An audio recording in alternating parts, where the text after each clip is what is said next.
1 second. The video's not working. There we go. Hey guys, welcome back to the channel. My name's Chord Dave, and today we're going to talk about all kinds of things. So yeah, thanks for joining me. It's Saturday night here in Ireland, and that usually means beer time. So this one's Guinness. Whatever you're drinking or not drinking, sláinte it. Yes, lots of cool stuff has been happening. It's been a while since we've done a live stream. In fact, it's 2 weeks. Did the surprise one on Christmas week because I forgot that I had said I was taking that week off. So here we are, just 2 weeks later. Yeah, I hope you all had a good Christmas holiday season, and Happy New Year to all of you. It's been pretty quiet, but also lots of interesting news and stuff is going on. So yeah, cool stuff. Hope you're well. Thanks for joining us today. We'll talk about guitars. Leave your guitar chat and everything, questions in the comment section. It's that time of year. Everyone's just waiting for the first NAMM style announcement. The first "this is coming out now" kind of thing. And they should be starting to happen in the next week or two. So we're excited. Still not going to NAMM. so nothing to report on that front. But yeah, lots of guitars keep getting almost purchased. Maybe that's the next thing to happen instead. So let's talk about guitars and things. And Scott Bogfoot was the first in the chat. Great to see you, Scott. I believe you had a birthday over our break, so happy birthday also to you. And congratulations on yet another trip around the sun. T is here as well. Great to see you, T. Hope you're well, my friends. And Happy New Year to all. Indeed, Rob F is here. Great to see you, Rob. Hope all's good with you and you had a good time during the break there. Hello, friends. Hope you're all well. Says, hope you are well. To T. Good to see you, Rob. Let me see what else have we got here. Don't want to go too far because as far as I recall, the chat isn't jammers today. So let's see. All good. House is warm, belly is full, and there's beer in the glass. That's all you want. All you need, tea, really, isn't it? That's a perfect Saturday recipe, to be quite honest. House 24 treating you okay so far. Frustrated morning though. Soldering a new patch cable. For the life of me, I couldn't get the copper outside wire to stick to the jack. Finally punted it till morning after burned myself. Good reason to punt it till the morning. Yeah, you'll probably do it in 2 minutes in the morning and be like, why did that not happen yesterday? That's generally what happens when I punt something till the morning. Bogbot says, had a blizzard here here yesterday. Hopefully it doesn't snow anymore for a couple of days. 4 feet of snow in front of my house is enough for now. Yeah, that's enough. Scott, I tell you, and T will back me up on this, Irish people are useless with snow. Everyone's like, first day is like, yep, snow is great, it's lovely, it looks great. And then by day 2, everyone's like, I hate this thing. When's the snow gonna leave? The last time we had snow though was like 2018, maybe early 2018. So we're probably due some at this point. That was here where I live in Wexford. It was pretty bad. There was snow around for ages afterwards. Just hadn't melted. It was just blocks of ice really lying around. It was kind of funny. Thankfully it's not that cold, touch wood, at the moment that it could snow. So long may that last. Scott's had a blizzard. Yeah, we got that. Sometimes it's good to walk away and back to it. You're 100% T. I've always found that no matter what I was doing, whether it was sports stuff or IT or guitar stuff, coming back to it when you're, just have a fresh set of eyes. So it's always good. It rained here most of Christmas and New Year. No floods, thank FUK. Yeah, it didn't rain too heavily here. I mean, it did rain, but not too bad. I don't think there might have been a couple of places flooded, but nothing too bad. It rains more than anything, so we're kind of set up for it, as you know. Rain here today, though. I think there's snow further north. Much of that 4 feet. How much of that 4 feet did you shovel? All of it, or else it'll find its way into my basement when it melts. Jesus. Yeah, that doesn't sound good at all. Scott, so yeah, take care of that for sure.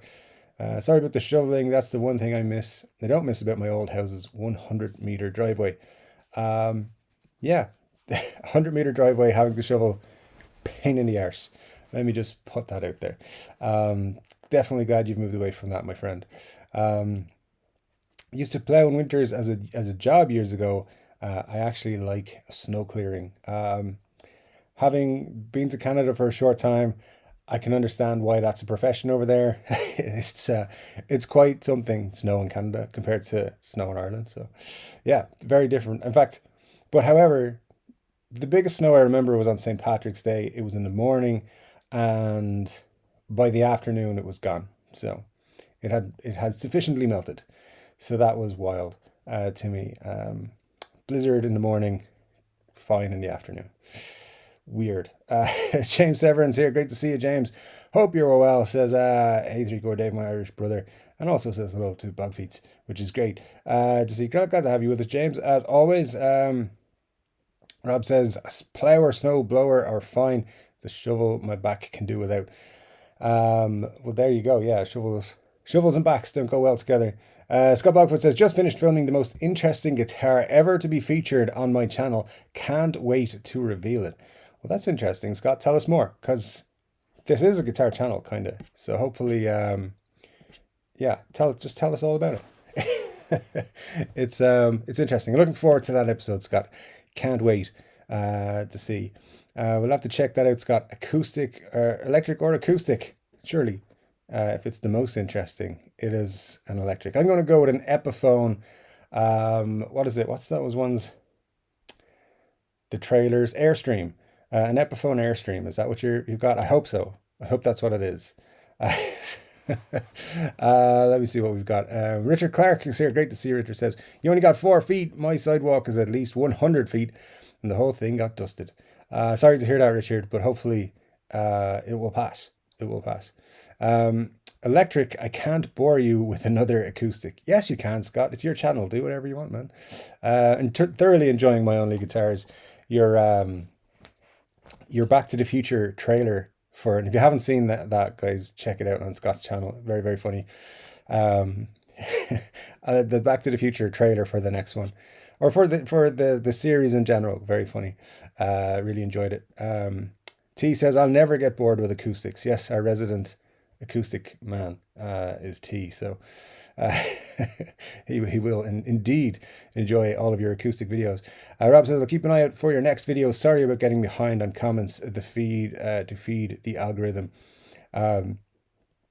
Yeah, speaking of algorithms, YouTube is a little bit weird this time of year. So just make sure you are hitting the like button on all the videos, and just make sure you're subscribed as well, because if you're not subscribed, you can't comment in the live stream, for one. But also, it has been happening, and I've noticed other creators calling this out as well. You might think you're subscribed to this channel, but YouTube has removed your subscription. So just double check. I'm only mentioning it because I've heard other YouTubers say that that's been happening, that people think they're subscribed. They're still getting the video recommendations. Like when you upload a new video, they're still getting recommendations for them, but they're not subscribed. And I noticed it on 2 channels that I watch regularly myself this week. I just looked at the subscribe button and I was not subscribed, which is weird because I watch every video that these 2 creators put out. So just double check that you are subscribed. Of course, if you're chatting in the live stream here, you're fine, because YouTube loves you and hasn't, or maybe doesn't like you, I don't know, but it hasn't unsubscribed you from this channel. So just keep an eye on Scott's channel as well, and everybody's Glenn's channel. Glenn's got a channel as well. So make sure you guys are just keep an eye on your favorite channels, because it sucks when you lose track of a channel, and it's YouTube's fault. Let me see what I got. No problem, Rob. As always, thanks for the support, says Bugfoot. Yes, indeed. I thoroughly encourage you all to watch Bugfoot's videos. His My Only Guitars are very good. And yeah, I as you know, I love Back to the Future. It's like one of my favorite movies. And the what you call it, the trailer he did the other day was very, very funny. It took me the whole day to figure out if it was real or a clone guitar. It's not real, but the fake ones still go for upwards of $4,000. I think a real one is like 8 to 10K. All right, definitely an Airstream. I don't know what that could be, but I'm gonna enjoy your video, I'm sure. Funny how the thought of a $4,000 guitar makes me cringe, but I have no problem considering that cost for an amp. That's interesting, Rob. Yeah, I think personally, 3,000 to 4,000 is the very upper limit of what I would ever spend on a guitar. I can't ever see myself I can only see myself paying that much in rare circumstances. It would have to be the perfect guitar, and yeah, I don't know. Or, unless like something magical happened and I was buying like a, I don't know, like a dream 60s guitar or 60s SG or something. But yeah, 3 to 4 thousand is the most I would ever spend on a guitar, and yeah, I think 2,000 is where I'm even like I would be starting to cringe around 2,000, which doesn't give me a whole lot of choice these days in the higher end of the market, or not even the higher end. You're kind of getting the middle of the market at the moment. So yeah, I'd be hesitant at that price. I mean, I can still buy most Epiphones, so that's fine. Um, I see Richard Clark says, I'm waiting for my stream to start too, but since I've gotten older, it happens to the best of us, Richard. You know, just as age kicks in and it takes a little bit longer to get going. But rest assured, once you get going, it's going to keep going and going and going. Don't know where it comes from, but there you go. Scott says, I don't understand what is good for me when it comes to amps. Not enough experience. Just as long as it gets loud, that's all you need, I think. Scott, yeah, I'm the same. I don't have enough experience. But we do have a super chat from, oh, surprisingly, it's Muddy H2O. Says, YouTube does suck. I've unsubscribed from this channel at least 15 times, and YouTube keeps resubscribing me. Muddy, I hate to tell you, my friend, that is not what happens. You have unsubscribed from the channel, but I get into your account via various methods and resubscribe you. It's all I do, nothing more nefarious than that. I try it on a daily basis. So thank you for the super chat, sir. And yeah, just stop logging out and it won't happen. Stop unsubscribing, I should say, and it won't happen again. Formerly known as T says, I think one we all have in one thing we all have in common is madness in our DNA. Yes, yes, we are all a little bit nuts. Welcome to the DNA House of Fun, says Richard. Indeed, yeah, DNA House of Fun. Why didn't I come up with that as the name of the channel way back when? Almost 4 years ago, by the way. I think we have a 4-year anniversary on like the 24th of the month, something like that. Scott says, I'm surprised I haven't been fitted for a straitjacket. What? You haven't? That's weird. It's cold as F in my car/shed. Well, keep warm. I don't know. Don't do anything to stay cold. Yeah, just try and warm up. I'm not going to tell you how. I'm starting to think I should book in for a fitting for a straitjacket. You definitely should, T. Definitely. I mean, not to bring up sports, but you are a Chelsea fan. That's the first sign. Rob F said, kid-sized hug me jackets are great when you're a parent. Yeah, sounds good. Formerly known as T says, 5 here and 5 thumbs up.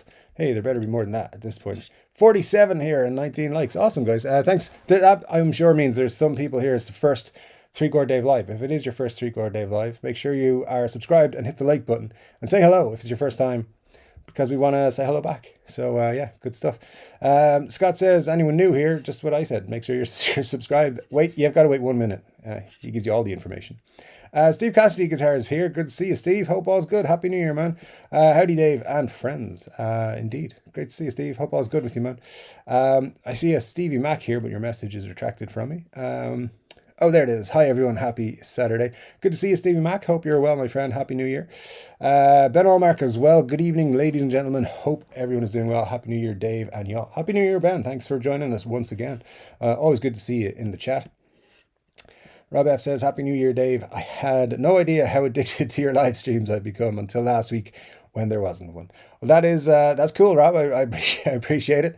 I'm glad you're enjoying them that much. That's awesome. Yeah, I felt a bit weird last week, and then today I was like, am I doing a live stream tonight? Am I back, or am I taking tonight off too? So I'm not really sure what's happening most of the time, but I'm glad you're enjoying them. And yeah, we have some good times. You know, I don't watch an awful lot of live streams at the minute. But we have a good community. We talk a lot of good stuff comes up, and you guys get on well, a lot of you, so that's cool. Usually, I mean, there's no fights, and that's what we like to see. Grandpa Joe is here. Great to see you, Grandpa Joe. Says, greetings from an at the moment snowing New York City, wishing everyone a happy and healthy new year. And indeed, wishing you a happy and healthy new year, Grandpa Joe. Great to see you, man. Thanks so much for dropping in to see us tonight. Rock and Rob 2004 says, yo, yo, yo, Happy New Year all from this Irishman in snowy Nepa, USA. How's everyone? How's Chord Dave? Tapping the keg. Rock and Rob, great to see you, man. I'm going to drink to that. I'm doing well, man. Thanks so much for asking. Yeah, getting a lot of stuff done. That's the thing. That's the key for 2024. I'm still in that buzz of the first week of I know what I'm doing. I got my plan for the year. Things are going to be different this year. Not that too much needs to change, but there's a few things to be ironed out, a few little snags that popped up in the last year that I want to sort out, and maybe some things I want to change. I'm thinking about a big career change this year. So yeah, so that's what I'm looking into. I'm kind of getting a little bit annoyed with my current employment situation. So that's my big thing for next year, or for this year, I guess. Thinking about my career and changing it. I also would say learning guitars that I've always meant to learn but have never gotten around to. So that's another thing I want to do this year, and I've started off doing. So yeah, those are my two big things. What are your things? What are your two main focuses for this year, guitar-wise or otherwise? Let us know that. Maybe you want to learn how to work on guitars. That's a good skill people can pick up, how to set up your own guitars and stuff like that. Or maybe you want to do things like learn a language, something like that. It's a good one. Or travel more. That's interesting as well. Always good times to travel. See if maybe people have some advice or experience with stuff like that. We can help out. But yeah, we can drop that in if you want to into the chat this evening. Grandpa Joe says, Steve Cassidy Guitar, wishing you much success with your channel. Indeed we do. All of us do that. Let me see. Robert is here. Great to see you, Robert. Good morning, Dave. Good morning, everyone. Happy New Year and best wishes to all. Happy New Year to you, Robert. It's great to have you with us on this Sunday morning for you and Saturday evening for us. But yeah, thanks so much for joining us and Happy New Year, sir. Scott Bogfoot says, is that a velvet shirt? It is not. It is just a t-shirt. Yeah, just a regular old t-shirt. But it's a green color rather than a black t-shirt, so it's kind of weird. I didn't even know they made t-shirts that weren't black, but there you go. Al Adolfson is here. Great to see you, Al. Hope you're well, man. Happy New Year to you and to DMAC as well, who says happy 2024, everyone. Great to see you, DMAC. William Forrest, great to see you, sir. Hope you're well. And coffee with Irish cream, third one this afternoon is on Rob's table. Great stuff, Rob. I encourage that an awful lot. It's good stuff. Rob says your beard and beard got darker since 2 weeks ago, Dave. I don't know if the beard did. Maybe it's just the lighting, but it's definitely still got the silver highlights that I wish would just not be there. But there you go. Add some sparkle and color to the whole thing. But thank you, Rock and Rob. I appreciate that. We've got a few Robs now, so I'm gonna have to just call you Rock and Rob. Let me see, what else have we got? We have a whole lot of comments just dropped in on top of me. So I saw something about a snowmobile coming up. I think that's where. All right. Oi, oi, oi, says Scott Brower. Great to see you, Scott. Hope you're well, sir. T says, no NAMM equals more guitars in 24. It probably does, yeah. I'm very close to buying a couple of guitars this week. I guess, yeah, some of you won't have seen this because you need to change your location and stuff like that. I'll show you the two guitars that I was debating from the Gibson mod collection this week. I just need to get new pictures of them because I've deleted pictures. So I'll show you these. One's a 50s and one's a 60s. The 50s one is actually, I think, the nicer color. When you zoom in and get a closer look at it, it's actually a nicer guitar. But it's harder to see how nice it is in the pictures. So let me get back to that, and I'll just add these images and I'll show you.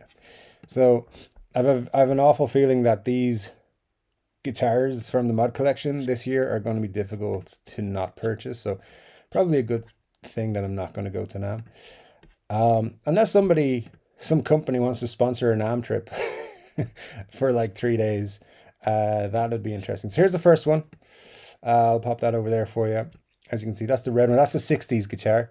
It's a Les Paul Standard 60s, and that's very, very nice. I like it a lot. Then if we look at the 50s one, which now they're both heavy as well. They're both around about 10 pounds. So that has put me off buying them as well. But still, I think my favorite's the red one, surprisingly. But there you go. There's this two of them side by side. So let me know which you think is the best one, or which one you would go for, the red one or the blue one, or what are the finish? Seaweed Burst, and what's the other one called? Blood Moon Satin. And just because I know he's going to make me show it to you, I'm going to show you this other one that I'm interested in because I think this is cool. But my good friend Muddy H2O is not cool enough to rock this. So let me show you the other one that I was considering, which is also, but this has been there a couple of weeks. No one else is going to buy this, I don't think. So I'm fine leaving this for now. These are all the same price as well. So it's one or the other. There you go. So those are my three choices that I've been looking at from the Gibson mod collection. This one's just called Blue Blush Burst. So yeah, those are the three. Which ones do you think is the best one? Which one would you go with? As I said, I'm leaning towards the red one being the Blood Moon Satin one being the best of them. But let me know what you think in the comments today in the chat there, and see what I think. I'm gonna take them all away now. But if you want to see this particular one, they're in the demo shop. Just change your location to the UK on Gibson's website. You should be able to see them then. And they're all 3,200 euros. So that would be the NAMM money completely. And again, if anyone wants to sponsor a NAMM trip, I'm willing to go. So if you know a company who's sponsoring low-level YouTubers for NAMM trips, hook me up. Scott says, I'm too old now. Time to put this cat down. I really hope that's an actual cat. Maybe I don't know what's going on. Mar says, hey, sorry I'm late. I'm fixing Huey's surgical wound. It's been an uphill battle, but we might get over the hump here. Paws and stitches are not friends. Hey, Marcia, great to see you. Happy New Year. Sorry to hear you're still struggling with that with Huey, and I hope he's doing okay. You had a pup who had, I say pup, she was an older dog at this point, who had a paw wound that took a lot of work to keep clean and everything. So I know what you're going through, but hopefully Huey will get through it soon. Benny Larson's here. Great to see you, Benny. Happy New Year, sir. And Scott Brower says, I'm grabbing my snowmobile and heading to Newfoundland. You can help all the folks with the snow. Like Scott will help you for sure. Let me see. What have we got? Richard Virginia, great to see you, sir, says, greetings, everyone. NAMM is coming soon. It will be a fun time for all. Indeed, Richard. Look, there will be one thing for sure. Lots of videos will go out about NAMM releases and stuff like that. That will be a lot of fun to check out. I'm excited. I think there's going to be some cool stuff at NAMM this year. I know what's going to happen, right, guys? I'm not going to be at NAMM this year, and Slash is going to be walking around checking out things. It's just going to happen. He's going to be there with Magnatone, and I know Slash and Miles Kennedy and all those dudes are rehearsing for their world tour that starts next month, I think. So they're in LA, I think, doing that. So it's likely they're going to all be at NAMM at some point, and I'm not going to be there. So you know how I feel about that. It's so. Anyways, it's fine. I'll get over it. I'll go to next year's one, and nobody will be there. Corey Hergott says, hey gang, hope everyone had a great new year. Did anyone find any new gear under the Christmas tree? Great to see you, Corey. Happy New Year to you, sir. Thank you so much for all your contributions to our Facebook group. And if you're not in the Facebook group, there's a link in the description below. You can join it and talk to people about guitars and things. And yeah, I did not add any guitar gear over the Christmas time to my collection, but who knows, maybe soon. As I've said, with the three guitars, those are the ones that I check on a daily basis if they're still in stock. If somebody buys them, I'll be quite happy, because then I won't have to. T says, get the guitars out of the basement, Scott. if there's a blizzard, yeah, for sure. Rock and Rob says, blizzard happening now here in USA, NEPA. Happy New Year, Dave. Cheers and beers. Cheers and beers, Rob, to you, sir, and take care in that blizzard. Mark Doolan's here. Great to see you, Mark. Hope all's good. Says evening, all happy gear year. It should be a good gear year. So yeah, thank you, sir. Rob F says, Corey, my Epi Peter Green tribute LP was under the tree along with a Keeley reverb pedal. Very cool. Indeed. Lots of cool guitar posts over on Instagram. People getting guitars for Christmas. I wasn't jealous. A little bit. Good stuff. Glad you finally got your hands on that Greeny, Peter Green tribute, I should say. That's Paul, Rob. But yeah, because it was a while coming, but good stuff. Glad you got your hands on it. Richard Virginia says, I think Gibson will come up on top with the DiMarzio pickup lawsuit. I don't know. I think they will, but yeah, it's it's not a cool one, that one. But how many of their lawsuits have been cool ones? Very few. Hopefully they it doesn't cause too many issues though, going forward for DiMarzio. But we'll see. We'll see. That'll probably be a bigger story later in the year. So he says, hey Marsha, glad to hear he's improving. Bad place for stitches, all right.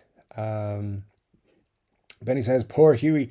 Hope he heals up soon. Indeed, we do, indeed. Indeed, we do, indeed.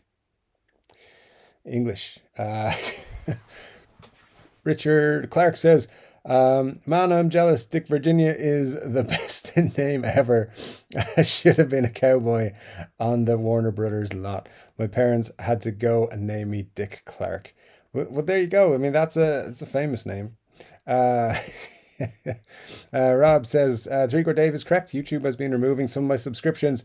I now double check almost every video I watch. Good stuff, Rob. Listen, I'm glad you've been aware of it, because sometimes I feel like, oh, I'm saying this and people won't believe it. But yeah, I did notice it myself with two channels that I watch on a regular basis.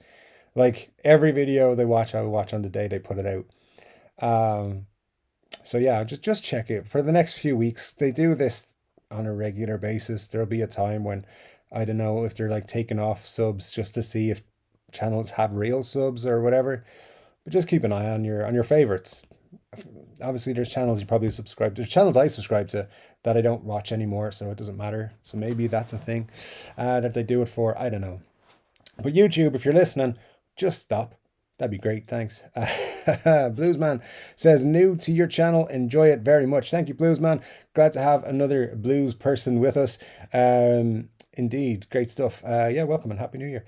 Corey says, I've been on a bit of a building blitz lately, and I've been having fun with writ dye over raw wood. Too cold now to do any more refin work at my place for the next several months though. Building is something that I enjoy and hope to get into a little bit more in this new year. So we'll see. As I say, I'm staring at materials to build guitars, so I should really do something with those. They've been there a while. So yeah, if you follow me on Instagram, you'll have seen them months ago when they arrived. Al says, my Christmas delivered Fender Telly with gold foil pickups. Very cool, Al. Yeah, it's a nice one. Congratulations. Rob says, welcome, Bluesman. I'm a newbie as well, but I've become very addicted to Dave's channel in only a few months. Well, thank you, Rob. Appreciate that. And yeah, of course, welcome to everyone. If you're new here, see, people are nice and everything. Well, most people are nice. Cresta Bear 69 says, Happy New Year 2024 to you, but like said it in some different language. Pretty sure it's French. And all the 3/4 from Geneva. Thank you so much, Cresta Bear. Hope you are well. And Happy New Year to you as well. Scott says, I want an amp that sounds great at speaking volumes. There's no such thing. I'm just kidding. Marsh says, that's why Dave made you an admin. Now he controls your account. Marsha, stop telling him all the secrets. What the hell? James Everett says, when the hell is Belfast going to give the great Gary Moore his own statue? I don't know. Yeah, I mean, it would be an interesting one. But yeah, I mean, hey, I'd support it. I'd support a statue of Gary anywhere on the island. So indeed, yeah. Actually, it would be funny if that's just something they're going to do. It's already in the plans, and it pops up next week. Al says Greenie is nice. How does it sound compared to Dylan's Pups? Um, so you'll have to answer that. Money says, you're not kidding. I found long beard hair on my pillow this morning, and it sure wasn't yours. I know you've tried, but you're just not able to. Just not able to get there. Some people just don't have the natural length. Sometimes I wish I didn't either. So there you go. What is Scott's channel? Well, if you just click on Scott's name, Scott Bugfoot's channel, Scott Bugfoot's name, you will be taken to his channel, I believe. Or given an option to go to his channel, something like that. So you find any comment that he makes on the channel, you can visit his channel that way. Or Scott, you can feel free to leave a link to your channel there as well in the comment section, of course. James, maybe you should start carving. No idea when that's going to happen for a statue. Yeah, I don't know. But someday maybe. Rob F says, Scott, consider matching an amp with a Fryette power station. That way you can get the sound you want at any volume. That's interesting information that I didn't know about. So good stuff, Rob. Thanks for that. T says, we're on the up. Blue is the color. We've had more attempts on goal than any other team. Shame they're not going in the net. Attempts on goal doesn't include just kicking the ball out of the stadium. They have to actually go towards the goal, T. I don't know about on the up as well. Top half of the table yet? No, probably not. Anyways, best of luck with it. Championship next season, no problem. Scott Bugfoot says, is that only for tube amps, Rob? Again, another question I think is really good. Richard Clark says, has anyone played an Eastman guitar, in particular the Vintage Junior with the soft V-neck I have fallen in love with lately? Let me see. We have, at NAMM, I had a quick look around the very small Eastman booth, and I played a T486, which is the guitar that I want, the Eastman guitar that I would like to pick up, but without the B, which is a Bigsby. So just the T486, a very, very beautiful guitar, played very well, felt incredibly nice. Now, obviously, they've set it up to be perfect, the one that's hanging on the wall in their NAMM booth, but yeah, very, very nice guitar in the hand. There was a guy in the booth at the same time playing, I think, a Romeo, and he was loving it. Very, very small booth that they had, like a tiny, probably the smallest one that I saw there. But yeah, they had an awful lot of positive reviews, a lot of cool stuff. But yeah, they're very cool. I know Colin loves his, and I know Muddy H2O told me at one point that he loves them too. I think somebody H2O said that. Steve Cassidy Guitar says, Dave, gave you a wee shout out on my last vid. Stole a couple of clips from your vids too. 23:58 in. Should save you 20 minutes. Thanks, Steve. I will check that out. I haven't really been on YouTube in the last couple of days, so I haven't been catching up. Actually, to be honest with you, I haven't been catching up on guitar YouTube in about a month, so I'm way, way, way behind on a lot of things because of just stuff that's going on. So I will dig into that and check it out tomorrow. Just going to write down the time there so that I remember to have a look. I'll watch the whole thing, of course, but I'll be zooming ahead to check it out. Let me see. Just put you in my diary for tomorrow. Let's see. Right. I always, when people use my videos, I'm like, was it a good one? Did I say something stupid? Probably. But anyway, 23:58, latest video. Cool. I will check that out tomorrow, Steve. Thank you so much, sir. Yes. Now that I've written it down, I'll definitely get checked out. Let me see. Muddy H Show says, agreed. I have a power station as well. Best attenuator I've tried. Says Muddy H2O, and you can take that with as complete fact. he definitely does have a power station. Rob says to Al, I actually had Dylan help me roll my own with his DAFs with a reversed magnet in the neck pickup. Dylan did a few videos about the guitar if you are interested. He did quite a few and made it look quite interesting. Very nice guitar indeed. Benny says that was a good video, Steve. Cassidy guitar. Glad you liked it, Benny. Yeah, good stuff. Very interested to watch it now. Lost all my comments again. God damn it. Thanks, YouTube. There we go. My 212 is way too loud. Can't go much beyond 2 on the master volume before it's too loud for me. Also, a very small room it's in. There you go. Yeah, that's always a problem.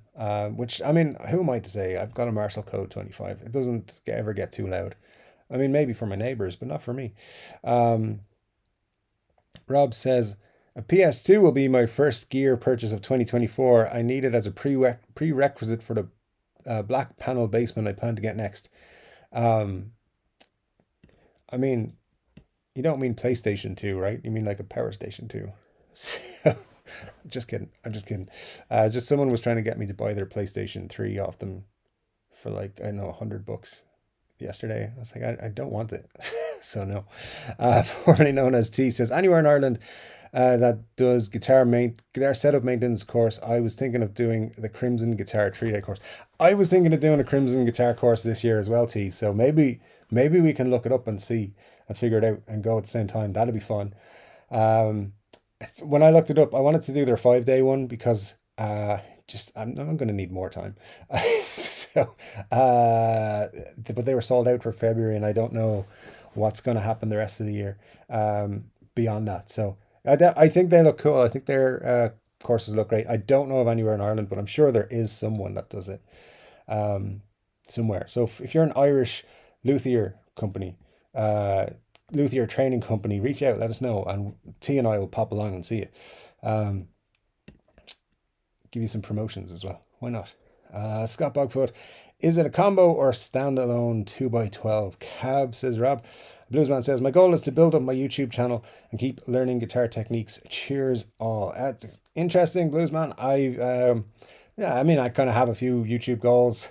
I've learned over the last few years not to put them as my top priority because they can be hit or miss. But best of luck with it. And if you have any questions, feel free to drop them to me at any time. There's an email at the bottom of every video on my channel, an email address. If you have any YouTube questions, pop them along there, and I'll do my best to help you with them. The best thing I would say is try and be as consistent as you can, especially in your first year and or second year, and just keep pumping out content and try and be as good and relevant with your content as possible. Sometimes that's hard to do, I will say, and sometimes you just got to experiment, and some things that you won't think will work will just fly and do really well. Best example of that is there was only one time I thought to myself, that video is gonna do absolutely awful when I published it, and I woke up the next day and it had done multiple times better than any video I'd ever published, and it was, until very recently, still my highest number of views on YouTube. So the thing I would say is just keep at it. You never know what's going to work. Try everything, and just do your best and don't get discouraged. It's easy to get discouraged on YouTube. Try not to. Just try thinking it'll eventually come together. That's what I keep thinking. Eventually it'll come together. But yeah, best of luck, sir, with your YouTube channel. Benny says you just need better earplugs, Scott. That could work. Indeed. Steve Cassidy says, very original New Year resolution here. Lose about 2 stone. Interesting, Steve. That was mine last year, and I was able to do that. I did it by exercise bike. I was on an exercise bike like every day for like 30-40 minutes and watched a TV show while I was on it, and got my iPad, put it on the bike, cycled till the end of the show, and did it on my lunch break from work. And yeah, it worked for me. So a little tip for you there as well. Not just guitar related tips. Sometimes you get New Year's resolution tips also. But hey, best of luck with it, sir. Richard says, I think the Tone King attenuators are as good as the frets. If all you want is a decibel reduction, the frets do a ton of other stuffs. Good tip, Richard. Thank you for that. Yeah, I I should I should learn more, get into them a little bit more. Maybe 2024 will be the year I get into amps. Who knows? Stevie Max says silver highlights in that beard, or as people say, wisdom. I don't know. I don't know if people refer to with me as it being wisdom. But hopefully, I'm just not convinced. Scott says I use the XLRs and play it through a 6-inch pair of Mackie reference monitors. So I don't know how that would affect the setup. Someone way way smarter with way more wisdom than I shall be able to help you, I'm sure. Al says, Rob F, I saw Dylan's video. I guess I'm mistaken. I thought you got the Epi Greenie. Easy to do. Yeah, no worries. Let me see what else we got. Scott Bogfoot, the Spider doesn't really lend itself to attenuation. I have a stack of 2 Zilla 2x12s, but use JHS little black box attenuators. My amps effects loops. There you go. I'm sure that's all good. Buddy H Show says, ooh, Les Paul. Yeah, you know, you guys know Les Pauls are not my favorite. But I did make a video, which is on Patreon, from last year saying that I wanted to buy a Gibson or Epiphone Les Paul because I do feel like you need to have one in your collection, even if you're not a big Les Paul player. If you're going to have a guitar collection, you can't not have a Les Paul in it. And yeah, so the search goes on. In that video, I was very much looking at kind of all the different choices, what kind of Les Pauls would appeal to me, if there was any standout favorites. And I really like things like Les Paul Juniors and specials, things like that. But I don't know. Yeah, like I love my SG. I've been playing my Epiphone SG special a lot in the last couple of weeks, and um, like honestly, I told you guys I had the issue with my wrists last year, and I wasn't really able to get back to playing guitar, even though I tried a few times until recently. Now I've seemed to be free of the issue I had. I've worked it. I've done exercises. I've changed my diet. I've done a few different treatments, and I seem to be back to normal now. So just getting the last couple of weeks picking up guitars again, and I'm just keep going back to that SG. It's so good. So in terms of that, why would I want a Les Paul? One of the songs I've been learning this week was The Boys Are Back in Town by Thin Lizzy, because I've never learned to play any Thin Lizzy songs at all.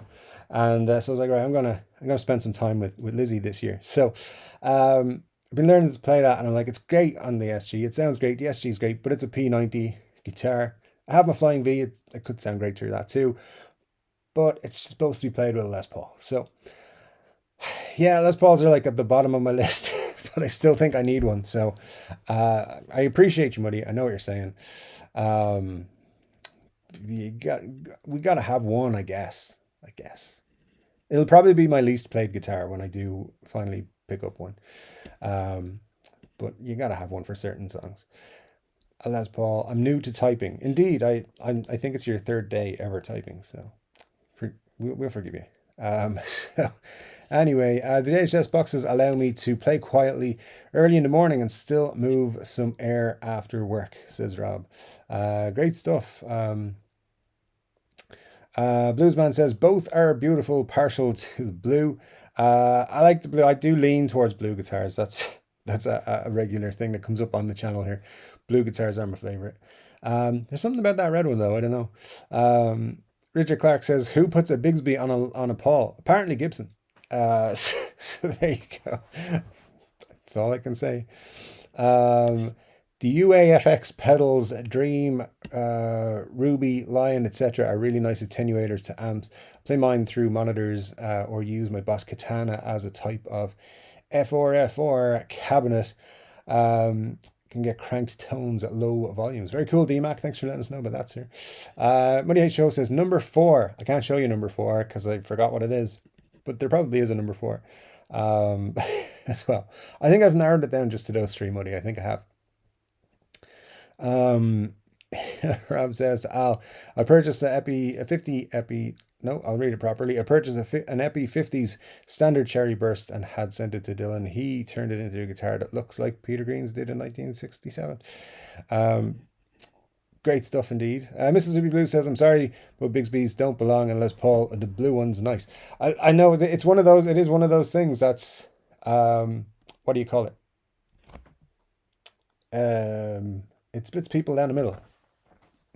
There's a word for it that I can't think of. Money HO says, Richard Clark, Dave has a thing for trems. Don't know why.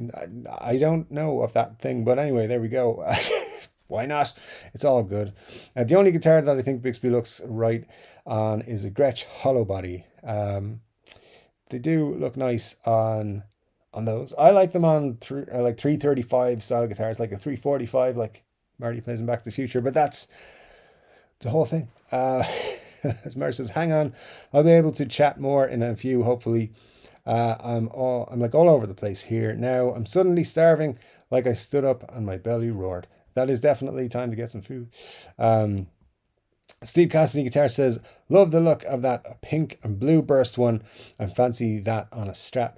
It reminds me of the Orianthi PRS, because it's the private stock one. Now, 2022, I think it was, we did a story that PRS were developing a SE version of that really, really nice Orianthi signature guitar. Hopefully, we might see something about that this year, because I know they generally put in about 2 years into their signature models of development time. So hopefully we'll see it this year.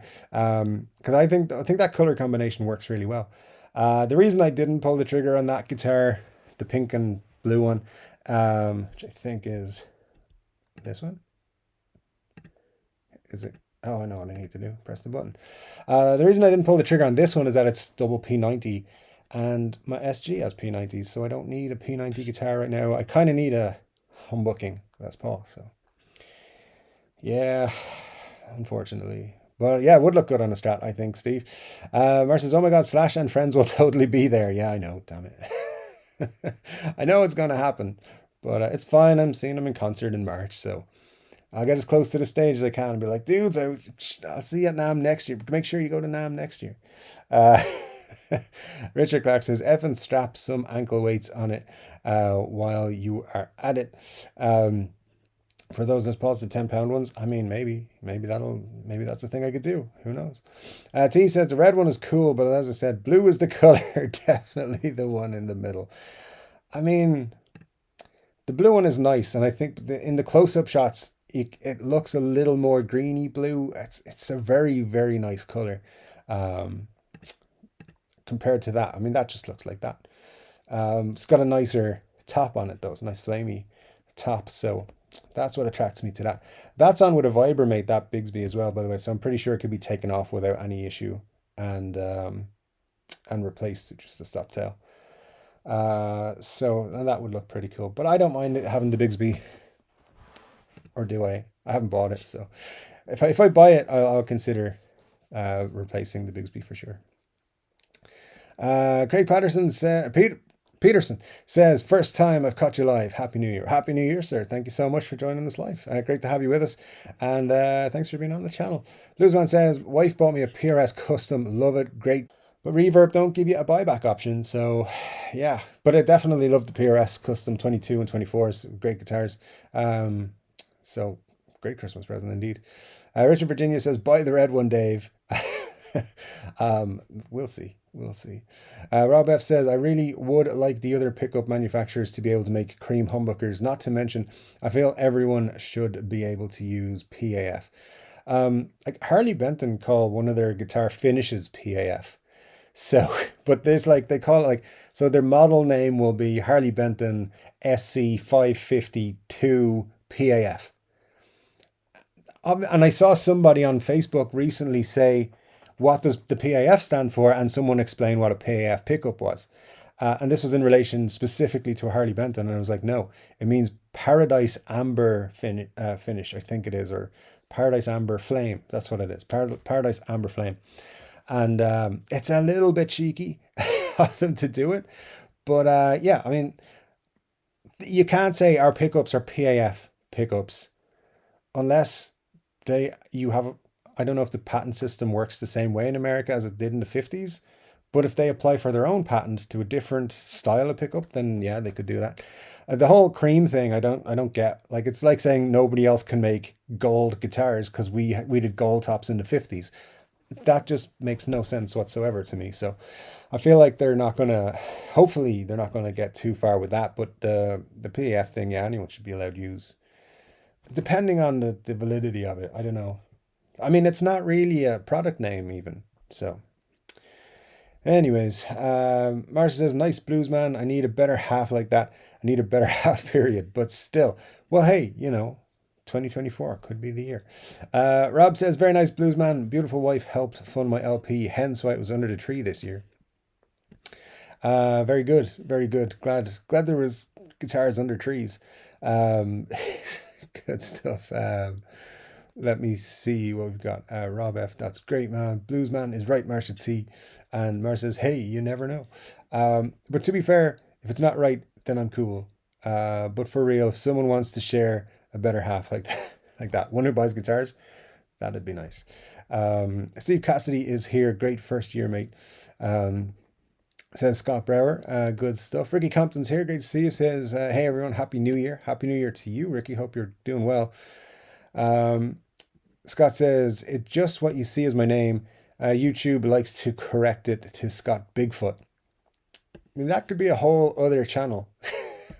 Make Bigfoot videos, trying to find Bigfoot. But good stuff, man. Ricky says, Dave, get with the program. You're nursing that beer, brother. Ricky, this is not your first time on the channel. You know that that's what happens. But I get you. I mean, look, I'm an hour into the show, not even half away through the beer. So, slouch it to you, sir.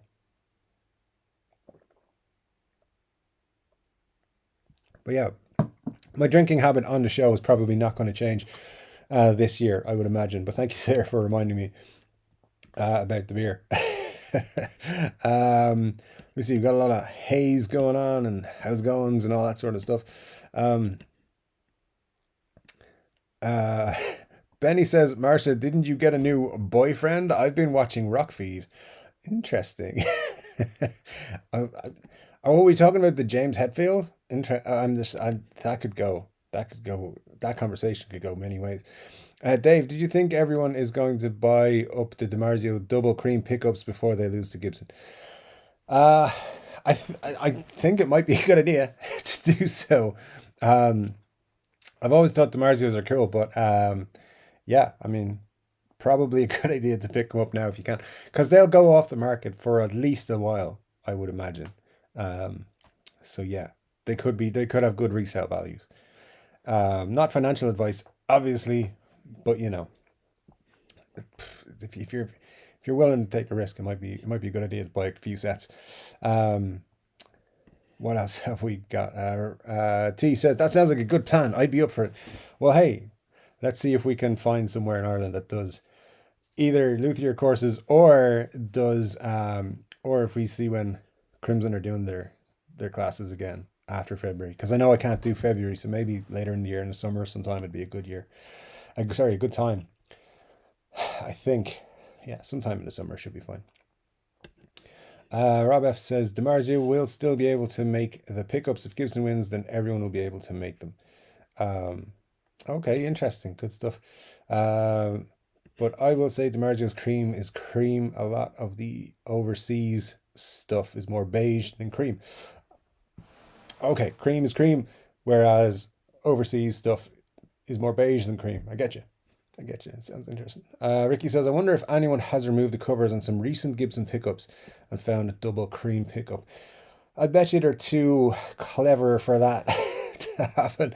I'd say 99% of what they put out, unless it's requested, is um, it's just black, I would imagine. Um, unless it's like a feature. Gibbs are going to charge you extra to put zebra pickups or double creams in or blue or something. I've seen some different colors in the past, but yeah, nowadays I don't think they would do it. Quite a few of the vintage PAFs were double cream. Yeah, the old ones you could find stuff like that, but the new ones I doubt it very much. that they would do it.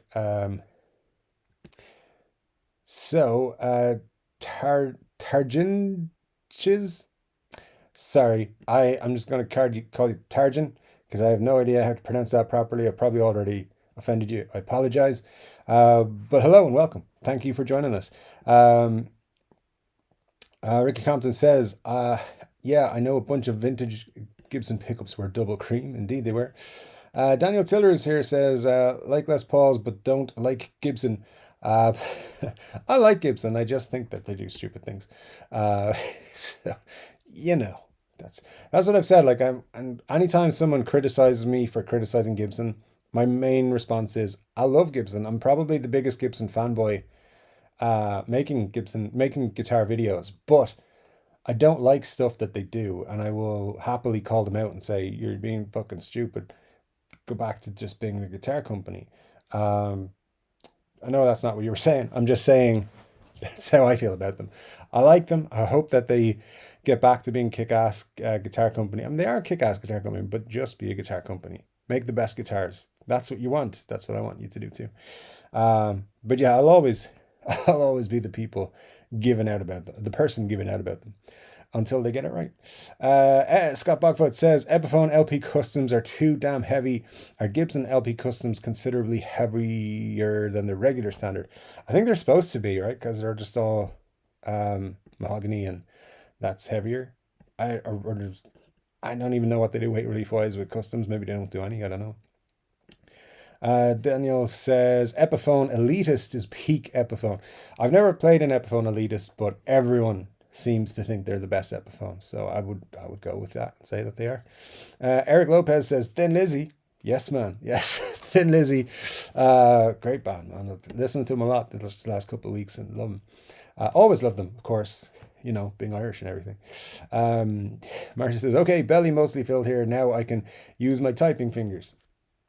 Good. Because you haven't told people to hit that like button yet, Marcia. I'm kind of starting to get worried that they won't do it. Although we do have 37 people and 34 likes. So that's not too bad. Thank you to all of you who've done that. Al says, 5 Les Balls and 3 Gibsons. My favorite. That's all good. That's all good. You know, I lean towards the SG being my favorite, and then the Flying V surprised me at how good it is. I didn't think it was as good until I got my own one. Les Pauls for me they're just too heavy. That's the main issue I have with them, is that they're too heavy. But I dig that, like, we all have different choices. I think that's what's great, is that there's so many different guitar bodies and shapes and styles that are all really good. And we can all, like, I love SGs. If you said I can only have one guitar, it'd be an SG. And you might choose a Les Paul, which is great that we can have those different choices. Mar says, blues guitar rule, but I'm not going to, blue guitars rule, but not going to discriminate if it's black, red, or whatever else. I mean, hey, it's still a guitar no matter what the color is, but, you know, I do really want Gibson to actually, to put out an Epiphone Les Paul Deluxe in Pelham Blue. Like, that's, you guys know, if you've been, a lot of you have been here for the last 3-4 years. I've been asking for it every year. Please, Cesar, why won't you do what I ask you? Come on. You could get me to stop leaking your information that you don't want me leaking by just doing this one thing. I wonder if they saw that video and started panicking. I doubt it, but, you know, it would be funny if they were like, we just put this guitar out because Chord Dave said he'd stop leaking information. Bluesman says, have a 59 Epiphone. It's a pig. Weight is shite. Weight can be so up and down with Les Pauls as well. But, you know, at the same time, the sound you get from them is cool. So that's why I said, like, you have to have a Les Paul in your collection if you're going to have a guitar collection. Rob F says, Scott, how heavy is too heavy? My LP was 9 pounds 2 ounces before I replaced the bridge, and tailpiece took off a few ounces, so it's now under 9 pounds. I think that's a very personal thing. I think everybody will be slightly different. I think somewhere 8.5 or so pounds is kind of where you want to be, where I would want to be, but at the top end. So that's what I tend to look for, which is, I know it's getting harder and harder to get, but that's what I would be looking to most of the time. What else have we got here? Eric Lopez, how's it going, Scott? Scott's pretty cold right now. My baby blue telly is beautiful, says Daniel. Baby blue is a nice color. I like it. Tarjan says Gibson SGs in particular seem like they were particularly built for headstock brakes, thin body plus back angle neck, one piece neck and headstock angle, and a glued in neck to prevent changing it. I mean, all Gibsons have issues with the neck brake thing. I've never experienced it myself, but my guitars, I've been very lucky. None have ever fallen out of a stand, or the cases haven't fallen when in or been damaged in tripping and stuff like that. But yeah, I definitely get that there's an issue with them. I was watching, I saw a thing with Todd Kearns the other day, and he was saying he had a Les Paul custom. He's like, the neck headstock is broken on this like 3 times, and he just gets it repaired, and he's like, it's good as new. So yeah, they do break, but you got to get them repaired if that happens. But a lot of people will say they're actually stronger if you get them repaired. So I know it hurts. Obviously, the resale value, and that's about it, though. But yeah, not nice to walk in and find your guitar neck broken, I'm sure. Um, Thankfully, touch wood. Hang on, do IKEA make their desks out of wood? Maybe not. Touch wood. There's a Telecaster there, so that'll do. By the way, what's with all these Iceman guitars showing up everywhere lately? Um, have you been looking up Iceman guitars? The Ibanez, maybe Ibanez doing a push because Paul Stanley and Kiss have called it a day, allegedly. We will see. Although I very strongly feel like they're going to be, Kiss are going to do a run at the Las Vegas Sphere that U2 did. They're just made for it. They're made for playing a residency in that thing. So, yeah, we'll see if they're actually done on the road. I know they're saying that they are, but I don't know. I'm not buying it. Scott says, Rob, don't weigh them, but the custom has the weight in the bottom, and it's mainly only an issue when I sit and play. Bluesman says it's right at 10 pounds, Marcia. Yeah, see, it's a very heavy guitar. But hey, that's a lot of them are. Scott Bogwood says non-custom Epiphone LPs seem better balanced with the weight, in my opinion. I think it can come down to each individual guitar as well, though. So, you know, you just got lucky with one and not the other, perhaps. Al says, I bought an SG, just doesn't feel right. Neck feels longer, even though I know it isn't. I mean, a lot of people will say that. Alan, you're not the only one who will think that. I think that's the thing. It's a guitar that I think suits some people playing wise, and others they just don't vibe with it as much. For me, as soon as I picked up an SG, I was like, okay, I will always have an SG now. I loved it and continue to love it. And even as I said, like I haven't been playing for a while. And the first guitar I picked up was the SG, and I'm loving it right now. It's really, really good. I posted a thing on Instagram about it, how amazingly good that guitar is for the fact it was 329 euros. I mean, they knocked it out of the park. They probably made it too good, to be honest with you, because it is a phenomenal guitar. And it's not just my opinion. Colin from Guitaristas, who I would trust his opinion way more than mine, to be honest. And he loves that guitar as well. So I feel quite confident saying that it is a great guitar. But yeah, it just feels really beautiful to play. And again, can come down to just getting used to it. Like the Flying V, as soon as I picked that up, I knew, hey, this guitar is amazing. But it took me a little while to get used to playing it as well. Maybe a month or so of just sitting with it every day, getting comfortable in a comfortable position with it. And that one, you do feel like your neck like is so long on it. But yeah, I get where you're coming from. I always, it's not everyone's cup of tea, but when you get an SG, that's right. Oh, it's something special.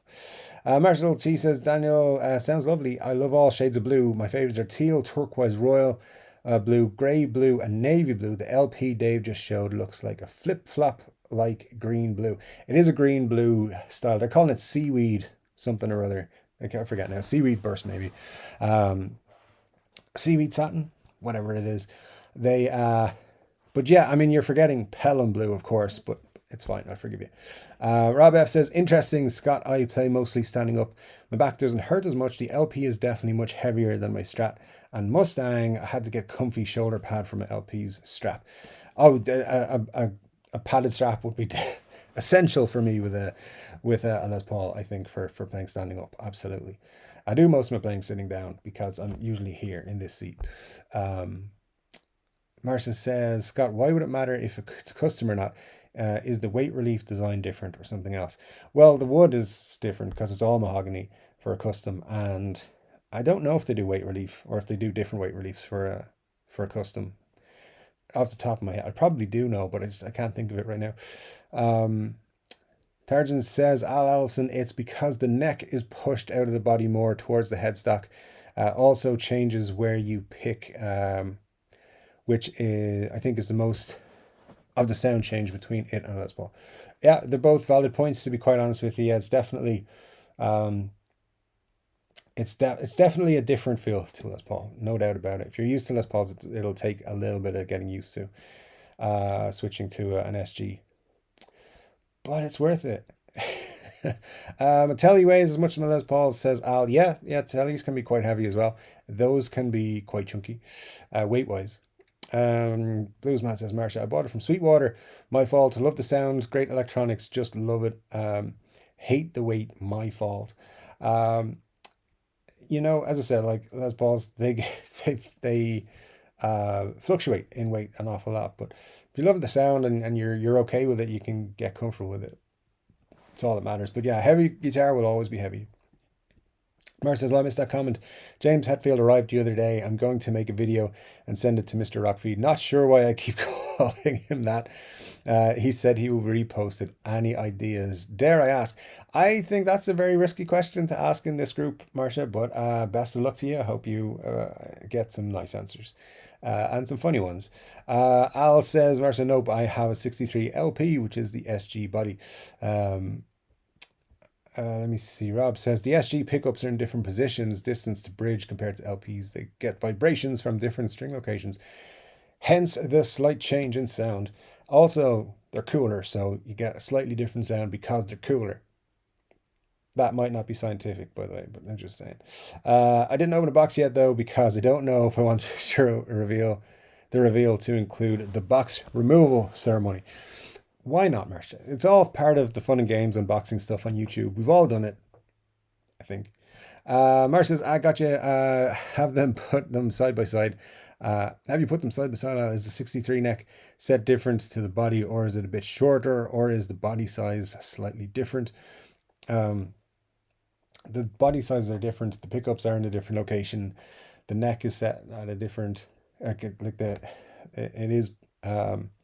it meets the body in a different location in terms of wear on the neck. Yeah, there's lots of differences. It's worth it in my mind as well. But as well, it's a different thing. If they were all the same, it would be no good. So, yeah, there's a lot of differences. And that's why some people will enjoy one over the other. Targan says, the neck and middle position of the SG definitely are affected by the change in placement. I'm pretty sure, though, not entirely, that the bridge on the SG and LP are in the same spot. Well, obviously it depends on the setup, but I think they're pretty much in the same position, I think, for the bridge, yeah. Let me see, which for me, at least, it's bridge pickup or go home because I like dumb, loud music. Yes, me too. I've said that before. I want both pickups to be on the guitar, but only use the bridge one. So, yes, I love that. Loud, dumb music. That's what I like too. There are college courses, but takes 2 years, level 5 and 6. I haven't got 2 years, T. I can't be doing that. I need somebody to show me in 5 days or less. I need to take a week off work to go to a luthier course for 5 days and also have some crack while I'm at it. So yeah, I don't know. 2 years I definitely couldn't do. Benny says, Marge, I probably shouldn't put ideas for that. Yes, Benny, we don't want anyone getting kicked off YouTube for reading them out on their channel. So, just, Uh, Mike says, "Hey Dave, I've been thinking about you backing out and not going to NAMM. Wouldn't that help make new connections and grow the channel? Don't get me wrong, new guitars are sweet, but us as your viewers." Thanks, Mike. No, I appreciate it. There's a lot of personal stuff going on here at the minute, which is why I'm not going to NAMM. If that wasn't happening, I would be going. So yeah, it's more to do with family reasons than not wanting to go or thinking it's a better choice. If it was a case of I had an option to go, I would be going. But there is uh, I can't really talk about it, but there is I have to give my attention elsewhere than being like, hey, I'm going off to NAMM, see ya. I have to help out in a few things. So yeah, that's why I wish I was going, and if it's not just a case of I've decided not to go. I want to go, and I would be going if there was a way to actually make it happen. Um, and things have and since I made the decision, things have gotten a little bit like maybe I could have gone and stuff like that, but like honestly, I wouldn't feel comfortable going, and I don't think I'd be good at making contacts and stuff like that. I met a lot of people at last year's NAMM, and I had great conversations with a lot of people. And I was looking forward to going to this year's NAMM, but I just honestly, my own head wouldn't be in the right place if I went now because of what's happening around family wise. So I just can't go. But I appreciate it, Mike. I really do. Um, Really do appreciate your comments there. I'll definitely be making an extra effort next year when I do go. I will be going next year, and I will definitely be putting in a lot of effort for it. So I'll make up for it. I'll try to. And hey, maybe I'll go to Summer Night. No, I'm not going to go to Summer Night. It's usually rubbish. Marcia says, "Oh my God, I forgot to threaten people to smash the thumbs up button. Clearly, I was hungry deprived." Yeah, it's a bit strange, Marcia. Your performance is not up there at the moment. I don't know what's going on. It's all good.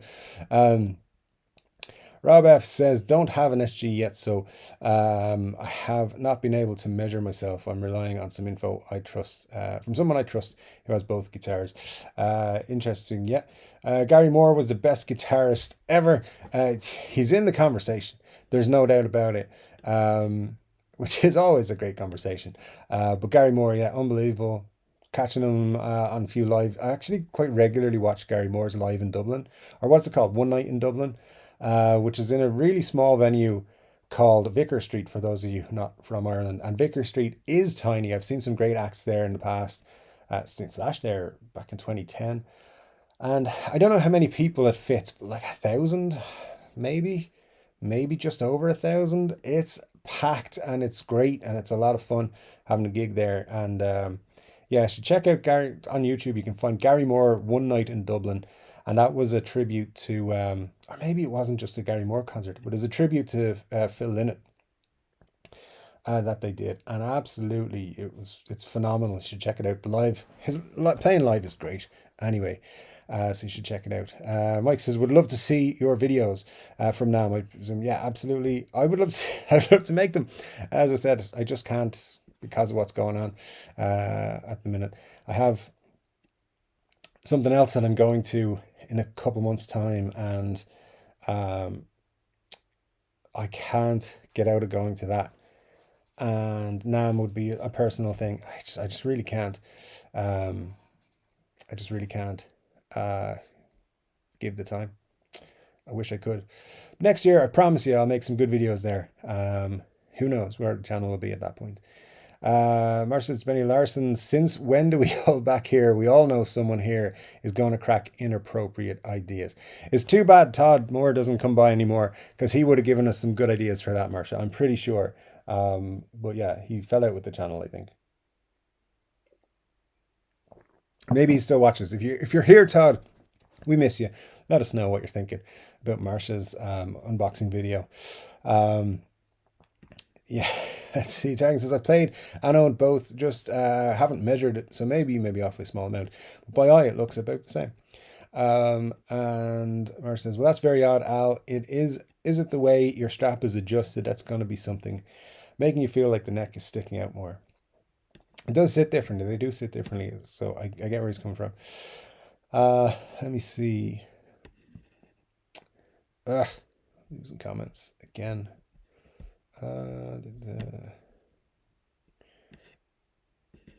There we go. Mar says, Mike, I totally agree with you on that part. It's a great way to connect with other YouTubers, to collab and help cross promote. It also helps to make brand connections who might like to sponsor Chord Dave. Anyone's welcome to go to NAMM with a Chord Dave t-shirt. Absolutely. But you know, it's just one of those things that right now it's just not possible. Next time. Steve Constantine Guitar said, "Oh, Kiss were made for loving." They were. So we'll see. Mike says, "A person would love to watch his videos he makes." Thank you, Mike. There'll be other videos. I'll do other reaction videos. I just won't be on the ground there.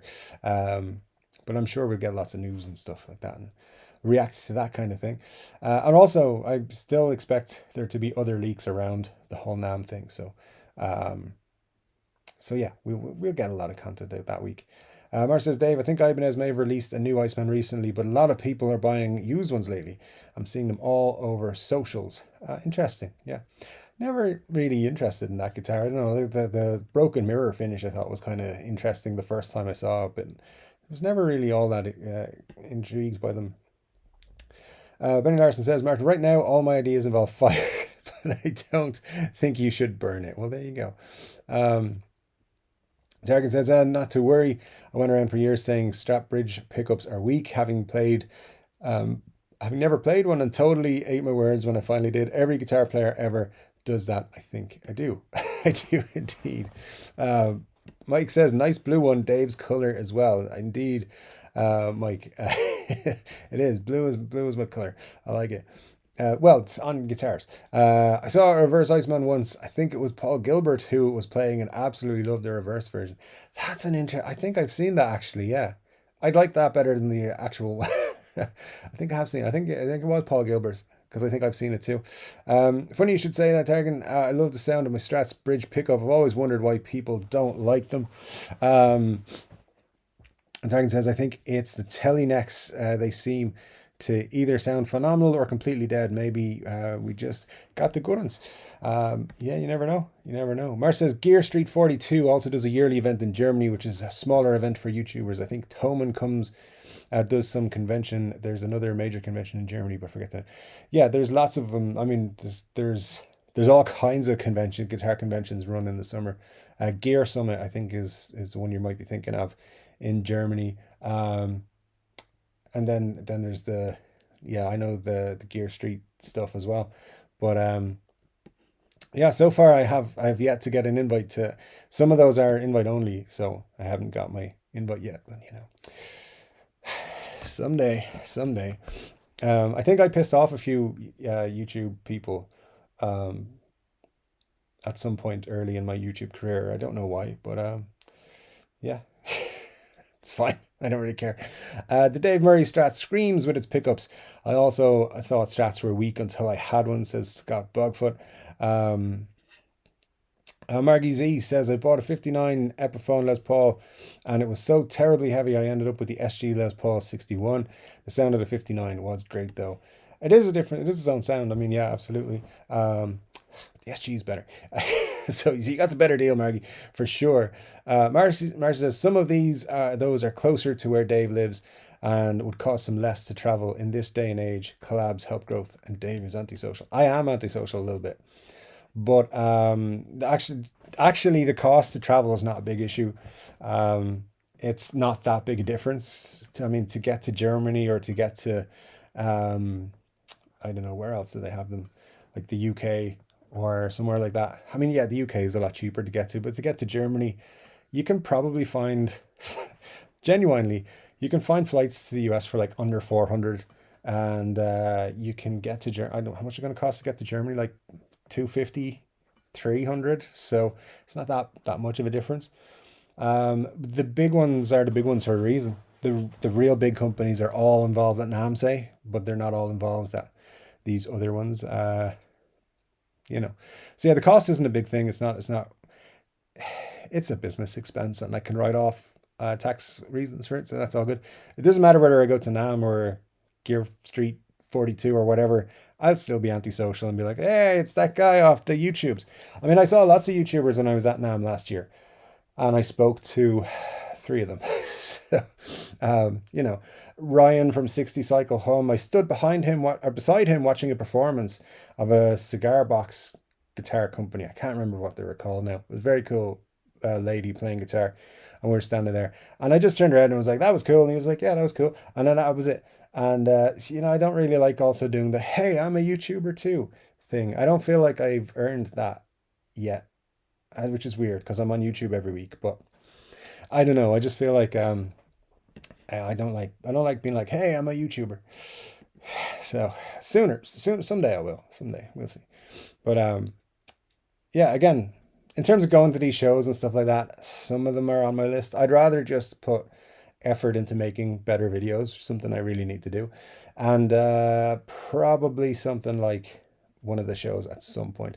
But I am focused on going to NAMM next year. I know it's a whole year away, but this time next year we'll be sitting there thinking or talking about how exciting it is. We're going to NAMM. We're going to see this, that, and everything else.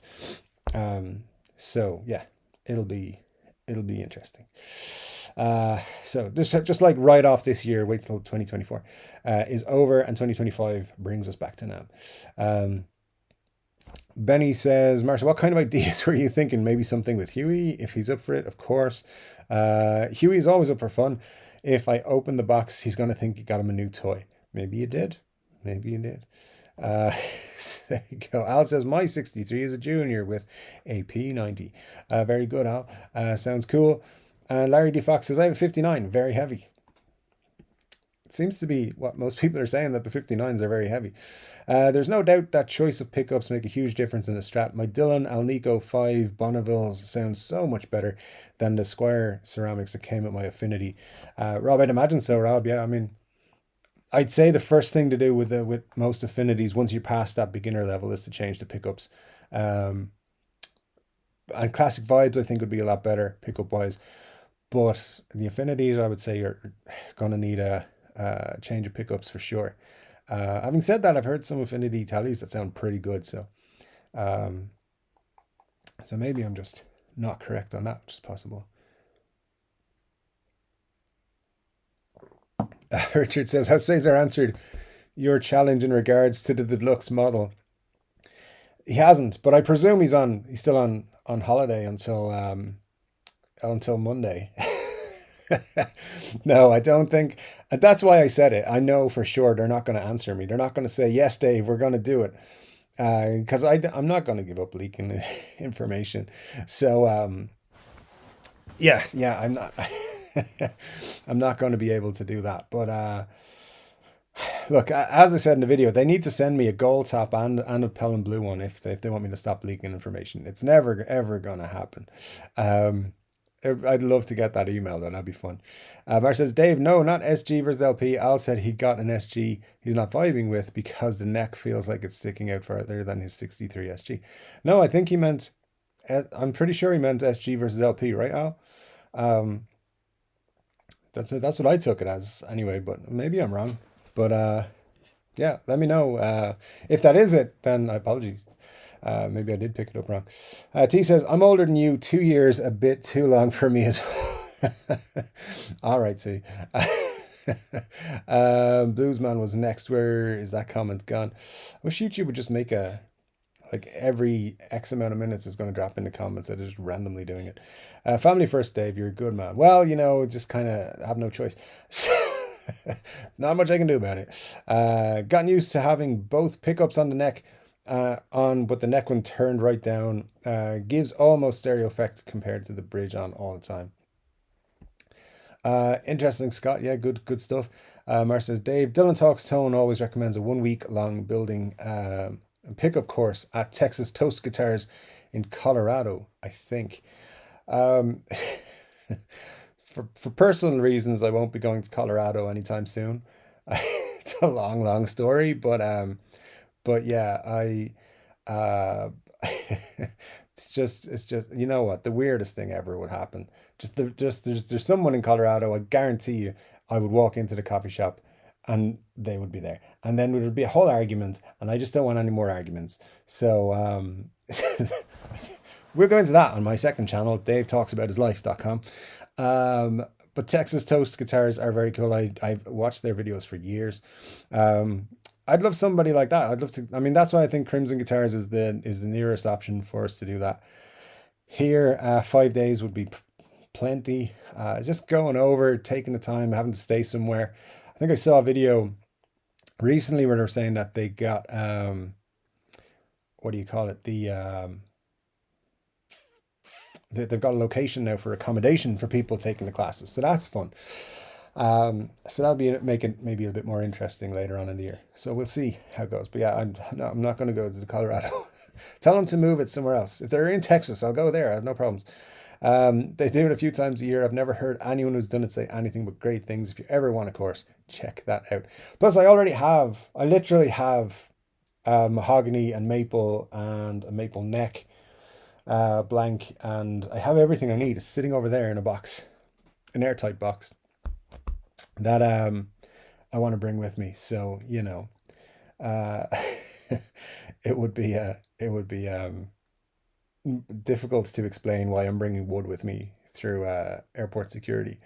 Scott Bogwood says, or if you want to use the bridge pickup, you should get a two pickup guitar that has two of the same pickups so that you can spare if the bridge one dies. There's an interesting tactic there, Scott. I like it. Mark says, family always comes first, Dave. It's okay if you can't get to the conventions. We just want to help you forge ahead. I absolutely understand. I'm just trying to explain my choice. Like, it's not a choice, it's a necessity at this stage. Rob says, Scott, my choice of neck versus middle versus bridge depends on the song. Oddly enough, I don't use positions 2 or 4 anymore. I find my LP without the phase pickups does that. Without a phase pickups, does that sound better? Absolutely. I personally,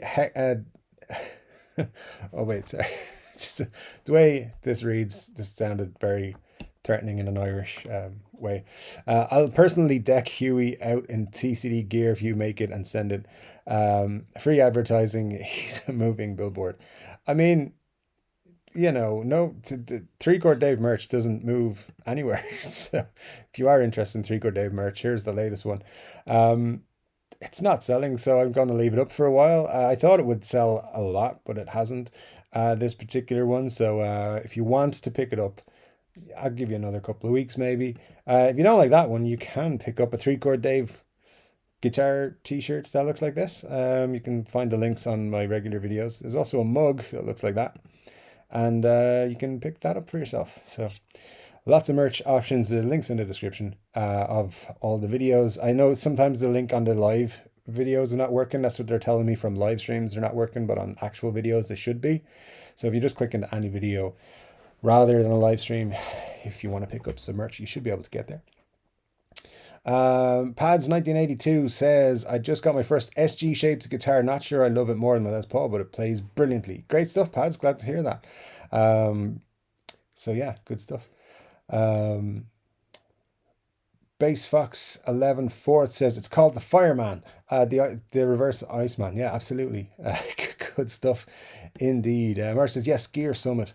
Indeed. I mean, that might be an option later in the year. Maybe we'll get to that.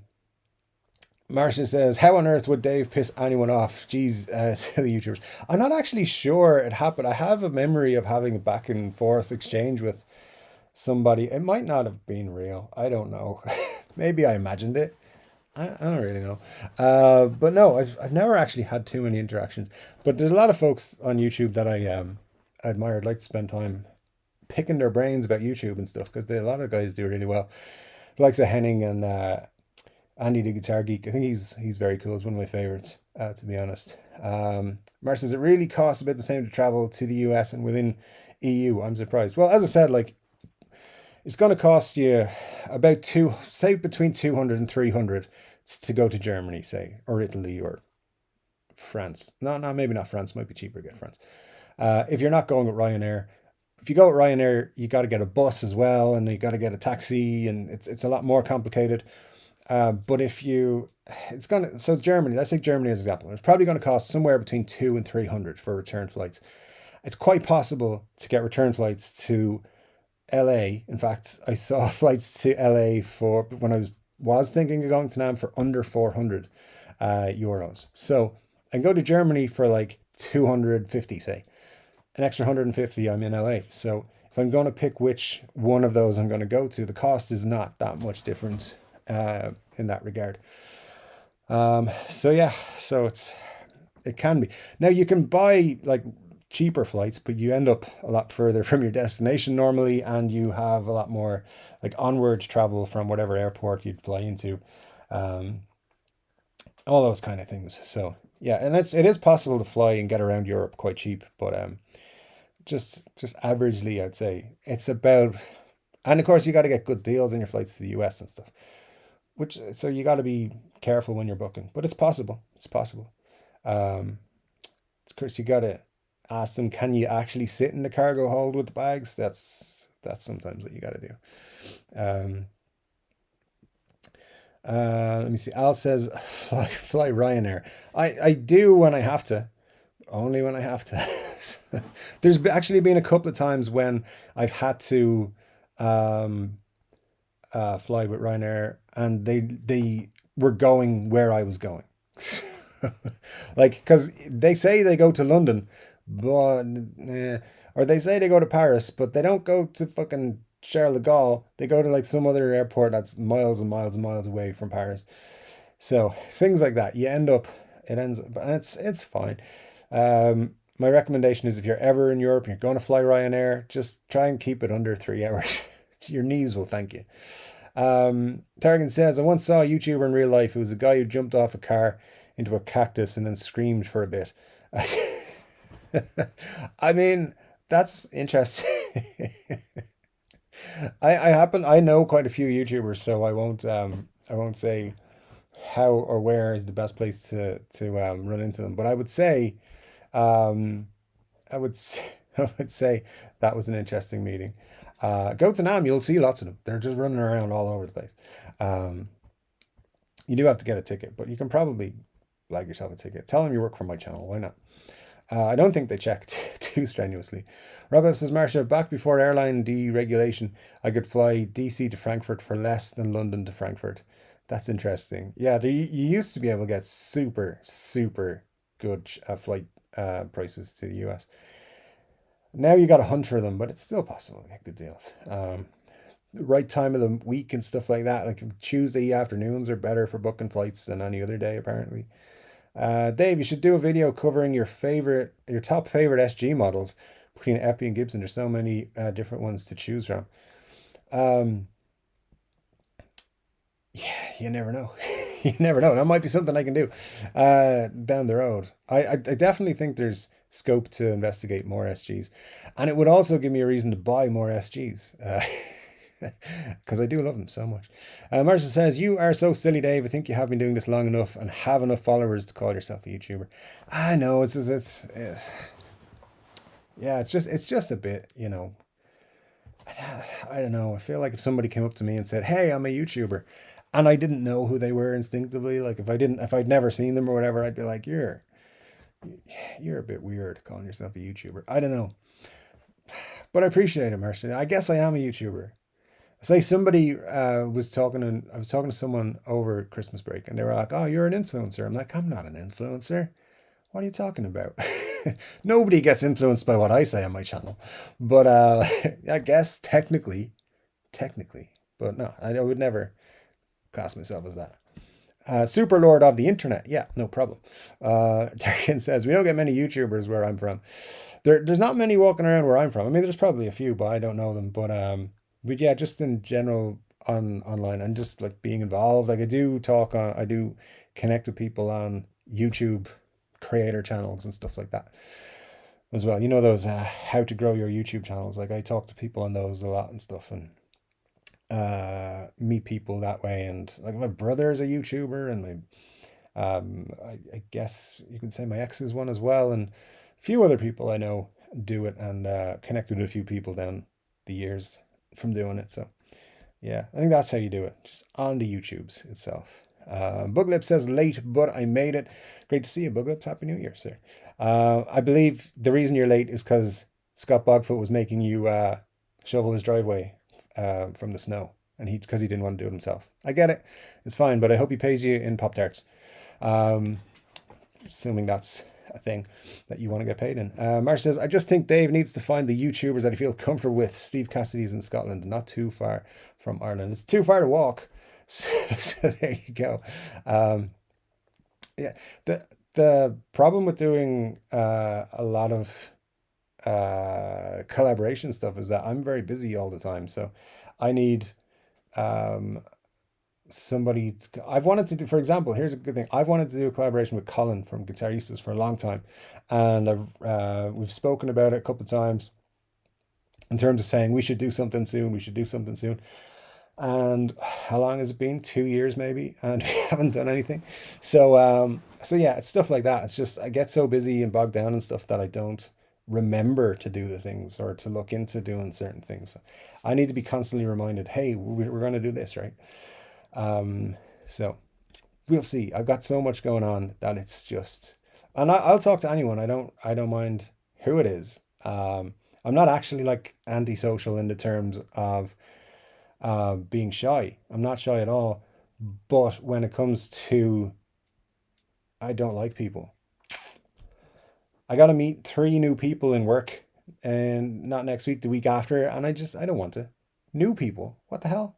I have enough current people. I don't need new people. So that's what I mean. That's what I mean. But anyway, thanks, Marsha. I appreciate where it's coming from. I just, it's just one of those things. Sooner or later, all of those things will happen. It's just right now, first of anything, the time is the biggest issue.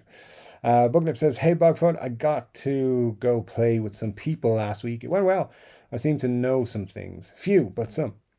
I like it, Buglips. Everybody should applaud you for knowing a few things. Al says, Dave, I meant SG versus my other guitarists. Yeah, that's what I thought. That's what I thought. And I think that's by design, I think. So yeah, thanks, Al, for confirming that. Marcia says, it helps when you find people that don't make you feel awkward. I can see Steve and Dave. Steve Dave. If you know, you know. Getting on well. I can get on well with most people. I'm one of those people I can fit in with most groups. I don't have to like you to get on with you. It's one of those. I'm one of those. I'm a chameleon. I'll fit into most groups. It's whether I want to or not. Marcia says, Dave, Colorado is massive. I think I recall why you say you'd like to avoid that state. It's purely my ex lives there, and I know 100, and like we didn't have a bad breakup or anything, but and I would never say anything negative or bad about her, but I know for a fact because I wouldn't be like, hey, I'm coming to Colorado because X, but I think what would happen is just the universe would be like, you know what, you two are going to go into that coffee shop at the same time, and it'd be weird and awkward. So yeah, I'm going to avoid Colorado for that reason. Just that state. I don't know. I'll go to other states. It's fine. But yeah, because I know how it works. That's said the universe did so many, pushed us into those places. It's weird. Things happen in my life that are weird all the time.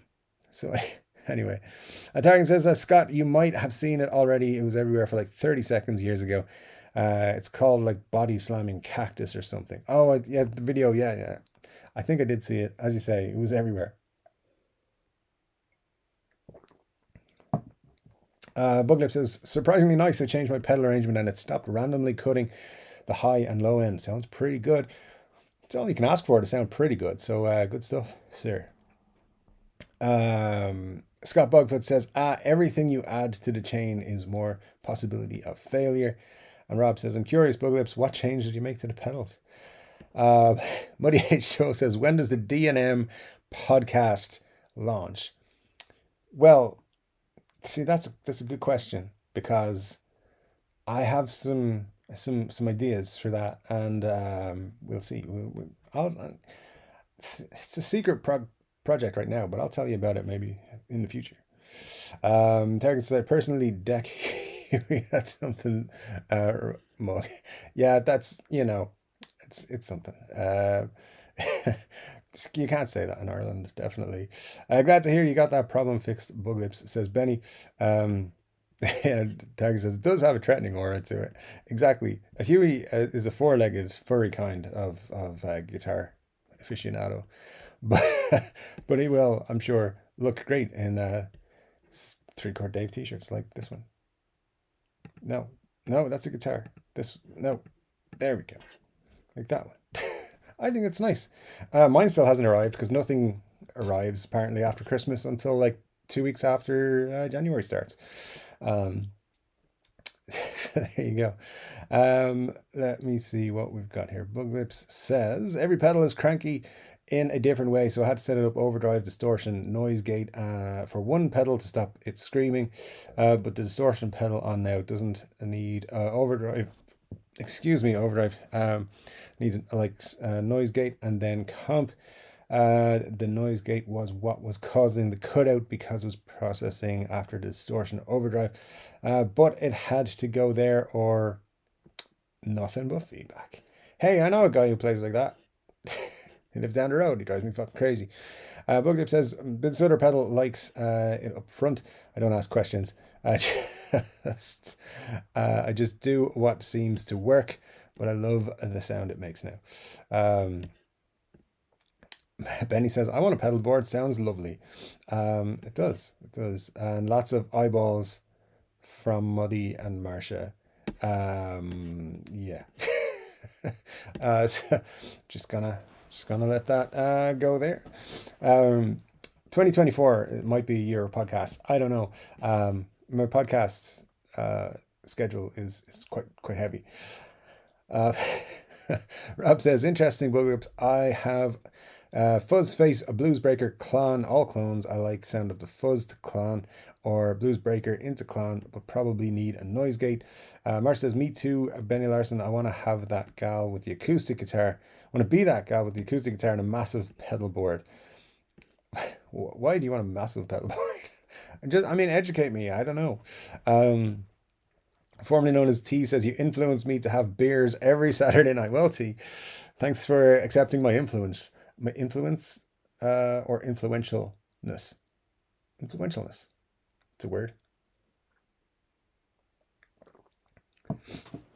Marcia says, sure, Dave's an influencer. He influences the show up every single Saturday for 2 hours. If that isn't influencing.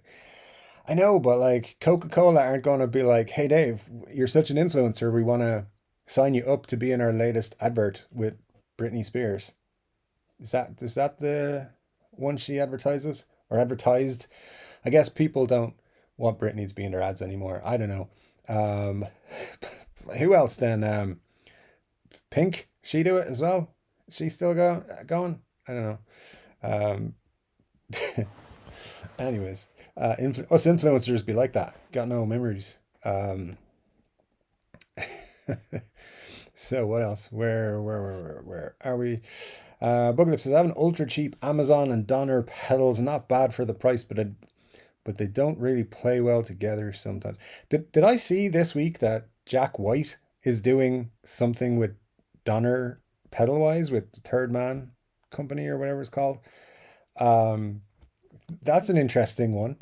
I'm sure that's a NAMM thing that's coming. We'll see what that's about. But it shows how much Donner are stepping up their game. I think saw somebody saying it's something to do with some guitar they had, their noiseless guitar or something, whatever it was called, that they had on their booth last year. Let me see. Buglips. I've built my collection slowly over 2 years. Started with a JHS 3 Series fuzz. Then added a Tumnus Deluxe followed by a JHS Morning Glory. Got reverb for Christmas and delay is next. Can't beat a good old delay. Mer says, wait, Al, so you did say they're identical when I asked if you lined them up side by side. Sorry, I had one of those TBI moments. It's all good. It's all good. Benny says, Marsh, yeah, me too. I just end up watering my petals, drying my petals. There you go. Wet and dry, you gotta have it. You didn't correct me when you said meant LP though. There you go. Targan says, any common guitar shapes you guys dislike? I can't stand the shape of the Explorer. Personally. Yeah, I don't think there's any I dislike so much. I mean, I've probably said before that I hate certain guitars. I don't know, but yeah, off the top of my head, there's nothing that I can think of I hate. There's stuff that I just wouldn't be interested in. Probably Hmm. Yeah, I don't know. Off the top of my head, I can't think. The Theodore, the Gibson Theodore. I don't think that's particularly good. So just there's probably way more I've said in the past as well. Mustard says the Dean Dimebag guitars. I like metal guitars, but holy crap. Um, Interesting. Yeah, let's see where you're coming from. Mustard, good stuff. Thanks for joining us. I'm not a big fan of Strats, which is what I find some Strats too slippery, says Scott Bogfoot. I just not a just never found a Strat that was super cool uh and comfortable with. They're fine guitars, don't get me wrong, but and the first guitar I ever played, electric guitar, was a Strat. My dad's guitar was a Strat. But yeah, never been super into Strats. But that will all change when Rory Gallagher Made in Mexico Fender comes out. Muddy Hedgerow says SGs, which is incorrect. He's lying. He loves SGs. He's bought many of them and will be buying more of them this year, especially when he's on a podcast. Um, Rob says, I'm old fashioned. 80s super strat curves seem to annoy me. Also, didn't care for the recent tulip shaped Gibson. That's the Theodore. Yeah, I'm with you on that. Um, Huey totally knows his music. We have lots of doggy people here. I bet the doggy people would love TCD doggy bandanas. He needs matching a matching bandana from special edition. I have to. I see. I can't say the GH thing, and I have to explain it now, Marcia. It doesn't get mentioned too often nowadays when I wear my shirt for the stream. So, anyone wondering why Marcia said glory holes is that this is in all fairness a Steel Panther fan club. We do love Steel Panther around here, and Steel Panther have a song. And when I met Michael Starr at NAMM last year, I did tell him that, which resulted in quite a hilarious photograph that we took together. Um, it's not what you're thinking. No, but he's a cool dude, and we love that band. It's great. They're just so funny, especially when they come on inappropriately when you're in your mom's house, and you just put music on in the background while you're working on something, and then your mom walks in with a cup of coffee, and you're like, "Who's that band?" They're like, "Ah, crap, Steel Panthers on." So anyway, it's a whole thing. Yeah. Eric Ainsley says Brittany was Pepsi. Oh, there you go. I was in the right product um, pool, I guess. There you go. No doubt, Buglips, quite a few of the inexpensive pedals are keepers, says Rob F. Hello, says Eric Ainsley. Happy New Year, Eric. Great to see you, man. Tulip Gibson, gonna go see. Definitely agree with the Super Strat, though. That was so the Tulip Gibson was the Gibson Theodore that they released. Was it 2 years ago now? I think it might have been. It was a while ago now. I don't think it was last year. Uh, Correct. Brittany did Pepsi. Well, it's all the one to me. Uh, Cola of some kind. Brittany is doing Ginsu knives now. I mean, hey, at least it's not. What's that? The one where you could become a, a lady or a sir or whatever it was, a lord that Trogley was doing the super defensive videos on. The knives at least people thought were real for a while. Um, yeah, but I get you the knives because you're actually talking a real knife brand. There was a fake phony one that like the knives were costing like $10 on AliExpress and they're selling them for 200. Yeah, good stuff. Um, oh God, that thing. Yeah, the Tulip Gibson is hard, but there's something about it hypnotic. You know what it is, right? And this I'll stand by this. It's an SG special that they basically just have a slightly different body shape for. It's like an SG special gone wrong. That's my opinion on it. And I like SG specials. I love SG specials, I would say. But I think they just made it bad there. Bad move. Buglips says, still a teeny bit of work left on the Donner, but I'm quite proud of the work I managed to make it after all this work. I mean, it must be pretty cool at this point, and it's still serving you well, man. So that's awesome. Um, where just dropped all my comments again. Money H. Why did she start dancing with the kitchen knives lately? Uh, it was actually sign language.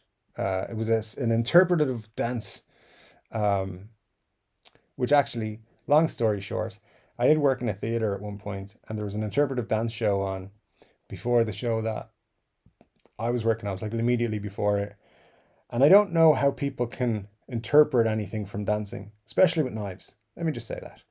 That was a weird one. Theodore, everyone else beat me to it. That's rough. There you go. I just have a thing about it, so you know. When's the reverse Theodore coming out? I don't know. You probably get it on AliExpress right now if you wanted it that badly. I don't think anyone would want that though. Uh, the Gibson Tiny Timbercaster. Uh, that's what they should have called it, Targan, for sure. Um,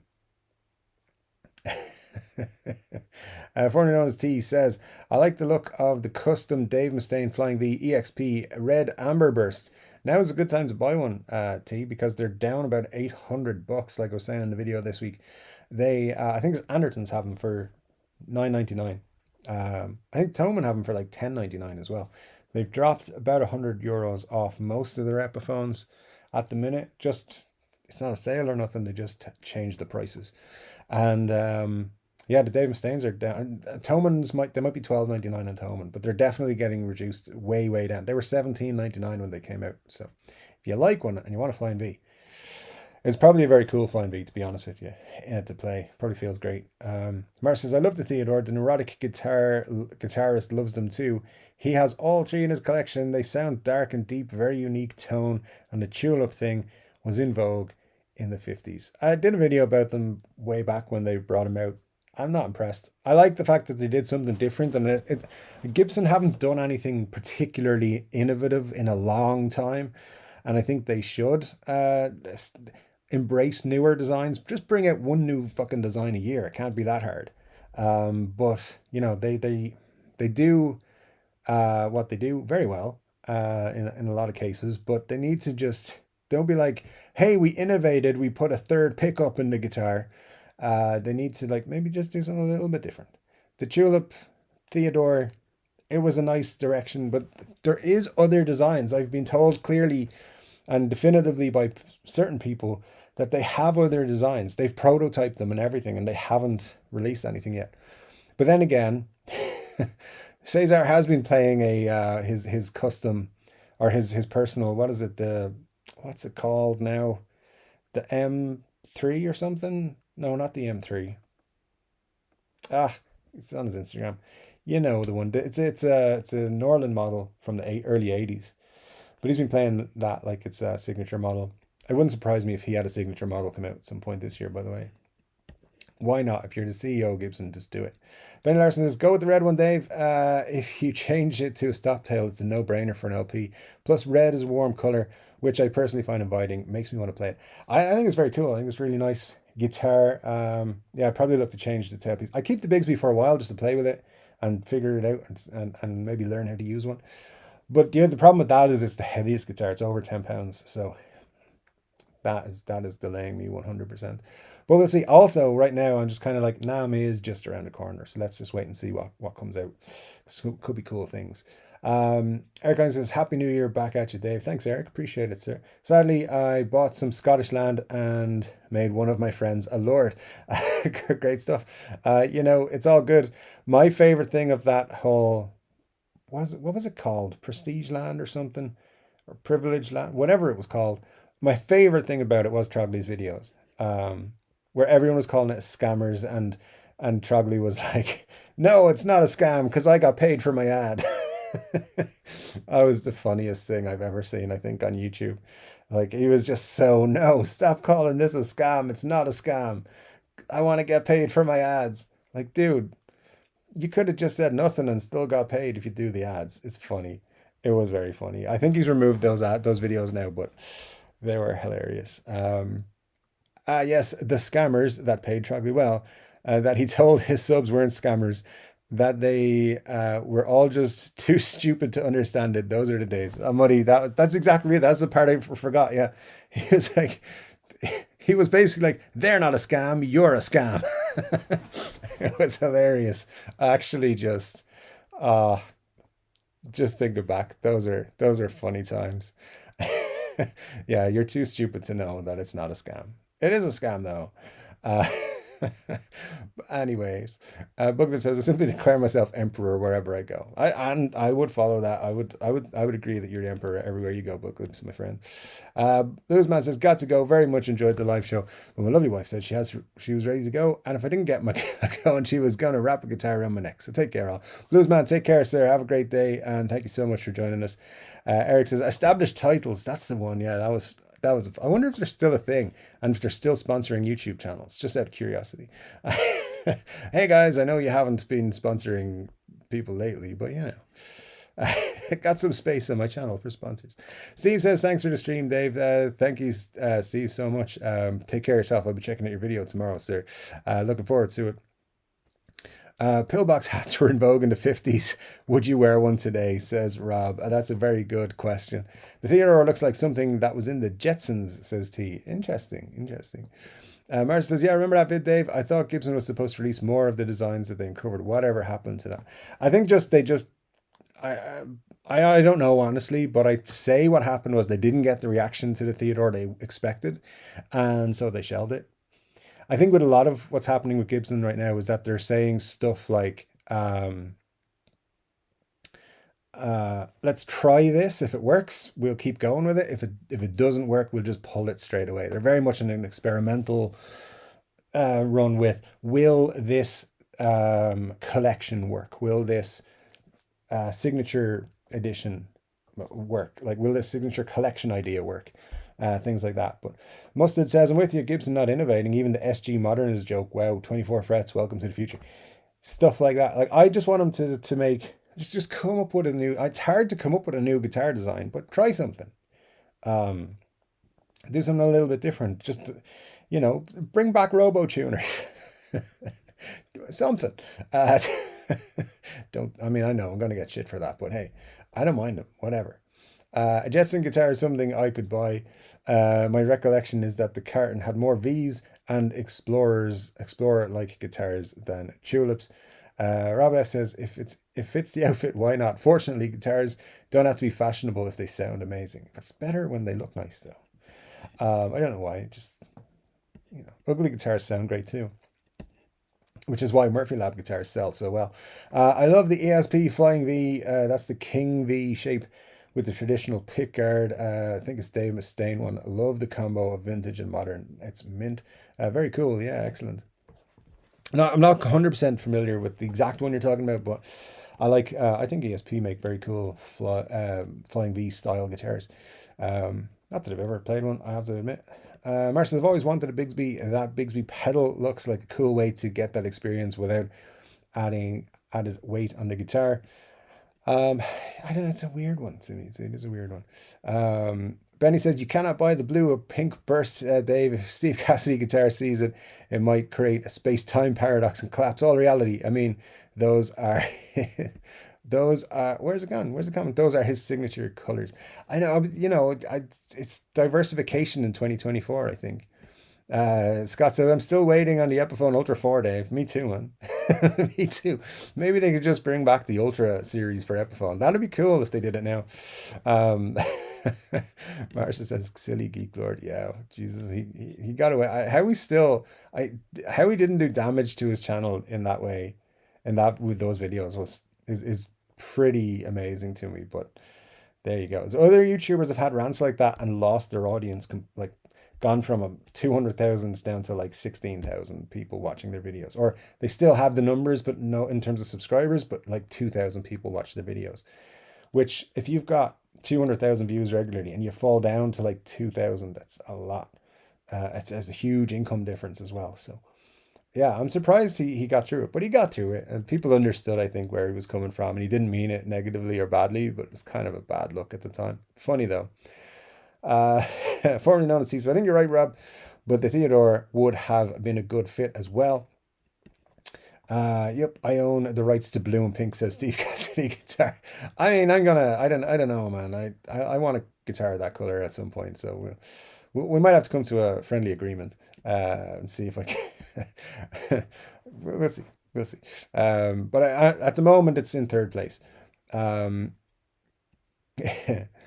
Let me see. Okay, I think we are Almost done. We're past the times. We're almost at the bottom. So buying Moon property was cooler. Scott, indeed it was. Lately, these luxury chair brand is getting the guitar YouTubers moved away from land. Yeah, I mean, I'll shill some luxury chairs. I don't mind. That's fine.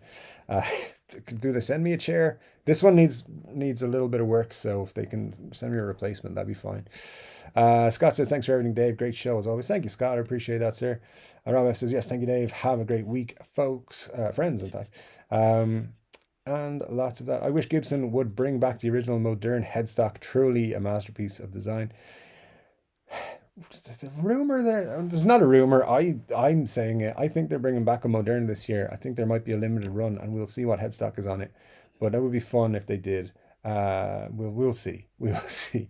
I'd like to see it on other guitars just for the crack. I wonder if you do a made to measure, will they do it for you? Probably not. But hey, we will maybe never know the answer to that. Formerly known as T says, that's our mission for this week, Rob. Finding guitars in old cartoons. Sounds like you're just going to watch cartoons for the week, guys. Anyway, guys, thank you so much for joining me. It's been a fun show. Thanks for all of your comments about guitars and certain things. Thank you so much to all the new people who's your first 3-Chord Dave live or the first time you spoke to us and said hello. That was super cool to see some of you new guys. It's been a cool one. Happy New Year to all of you. My name is 3-Chord Dave. I will be back with another guitar related video very soon. But until then, take care.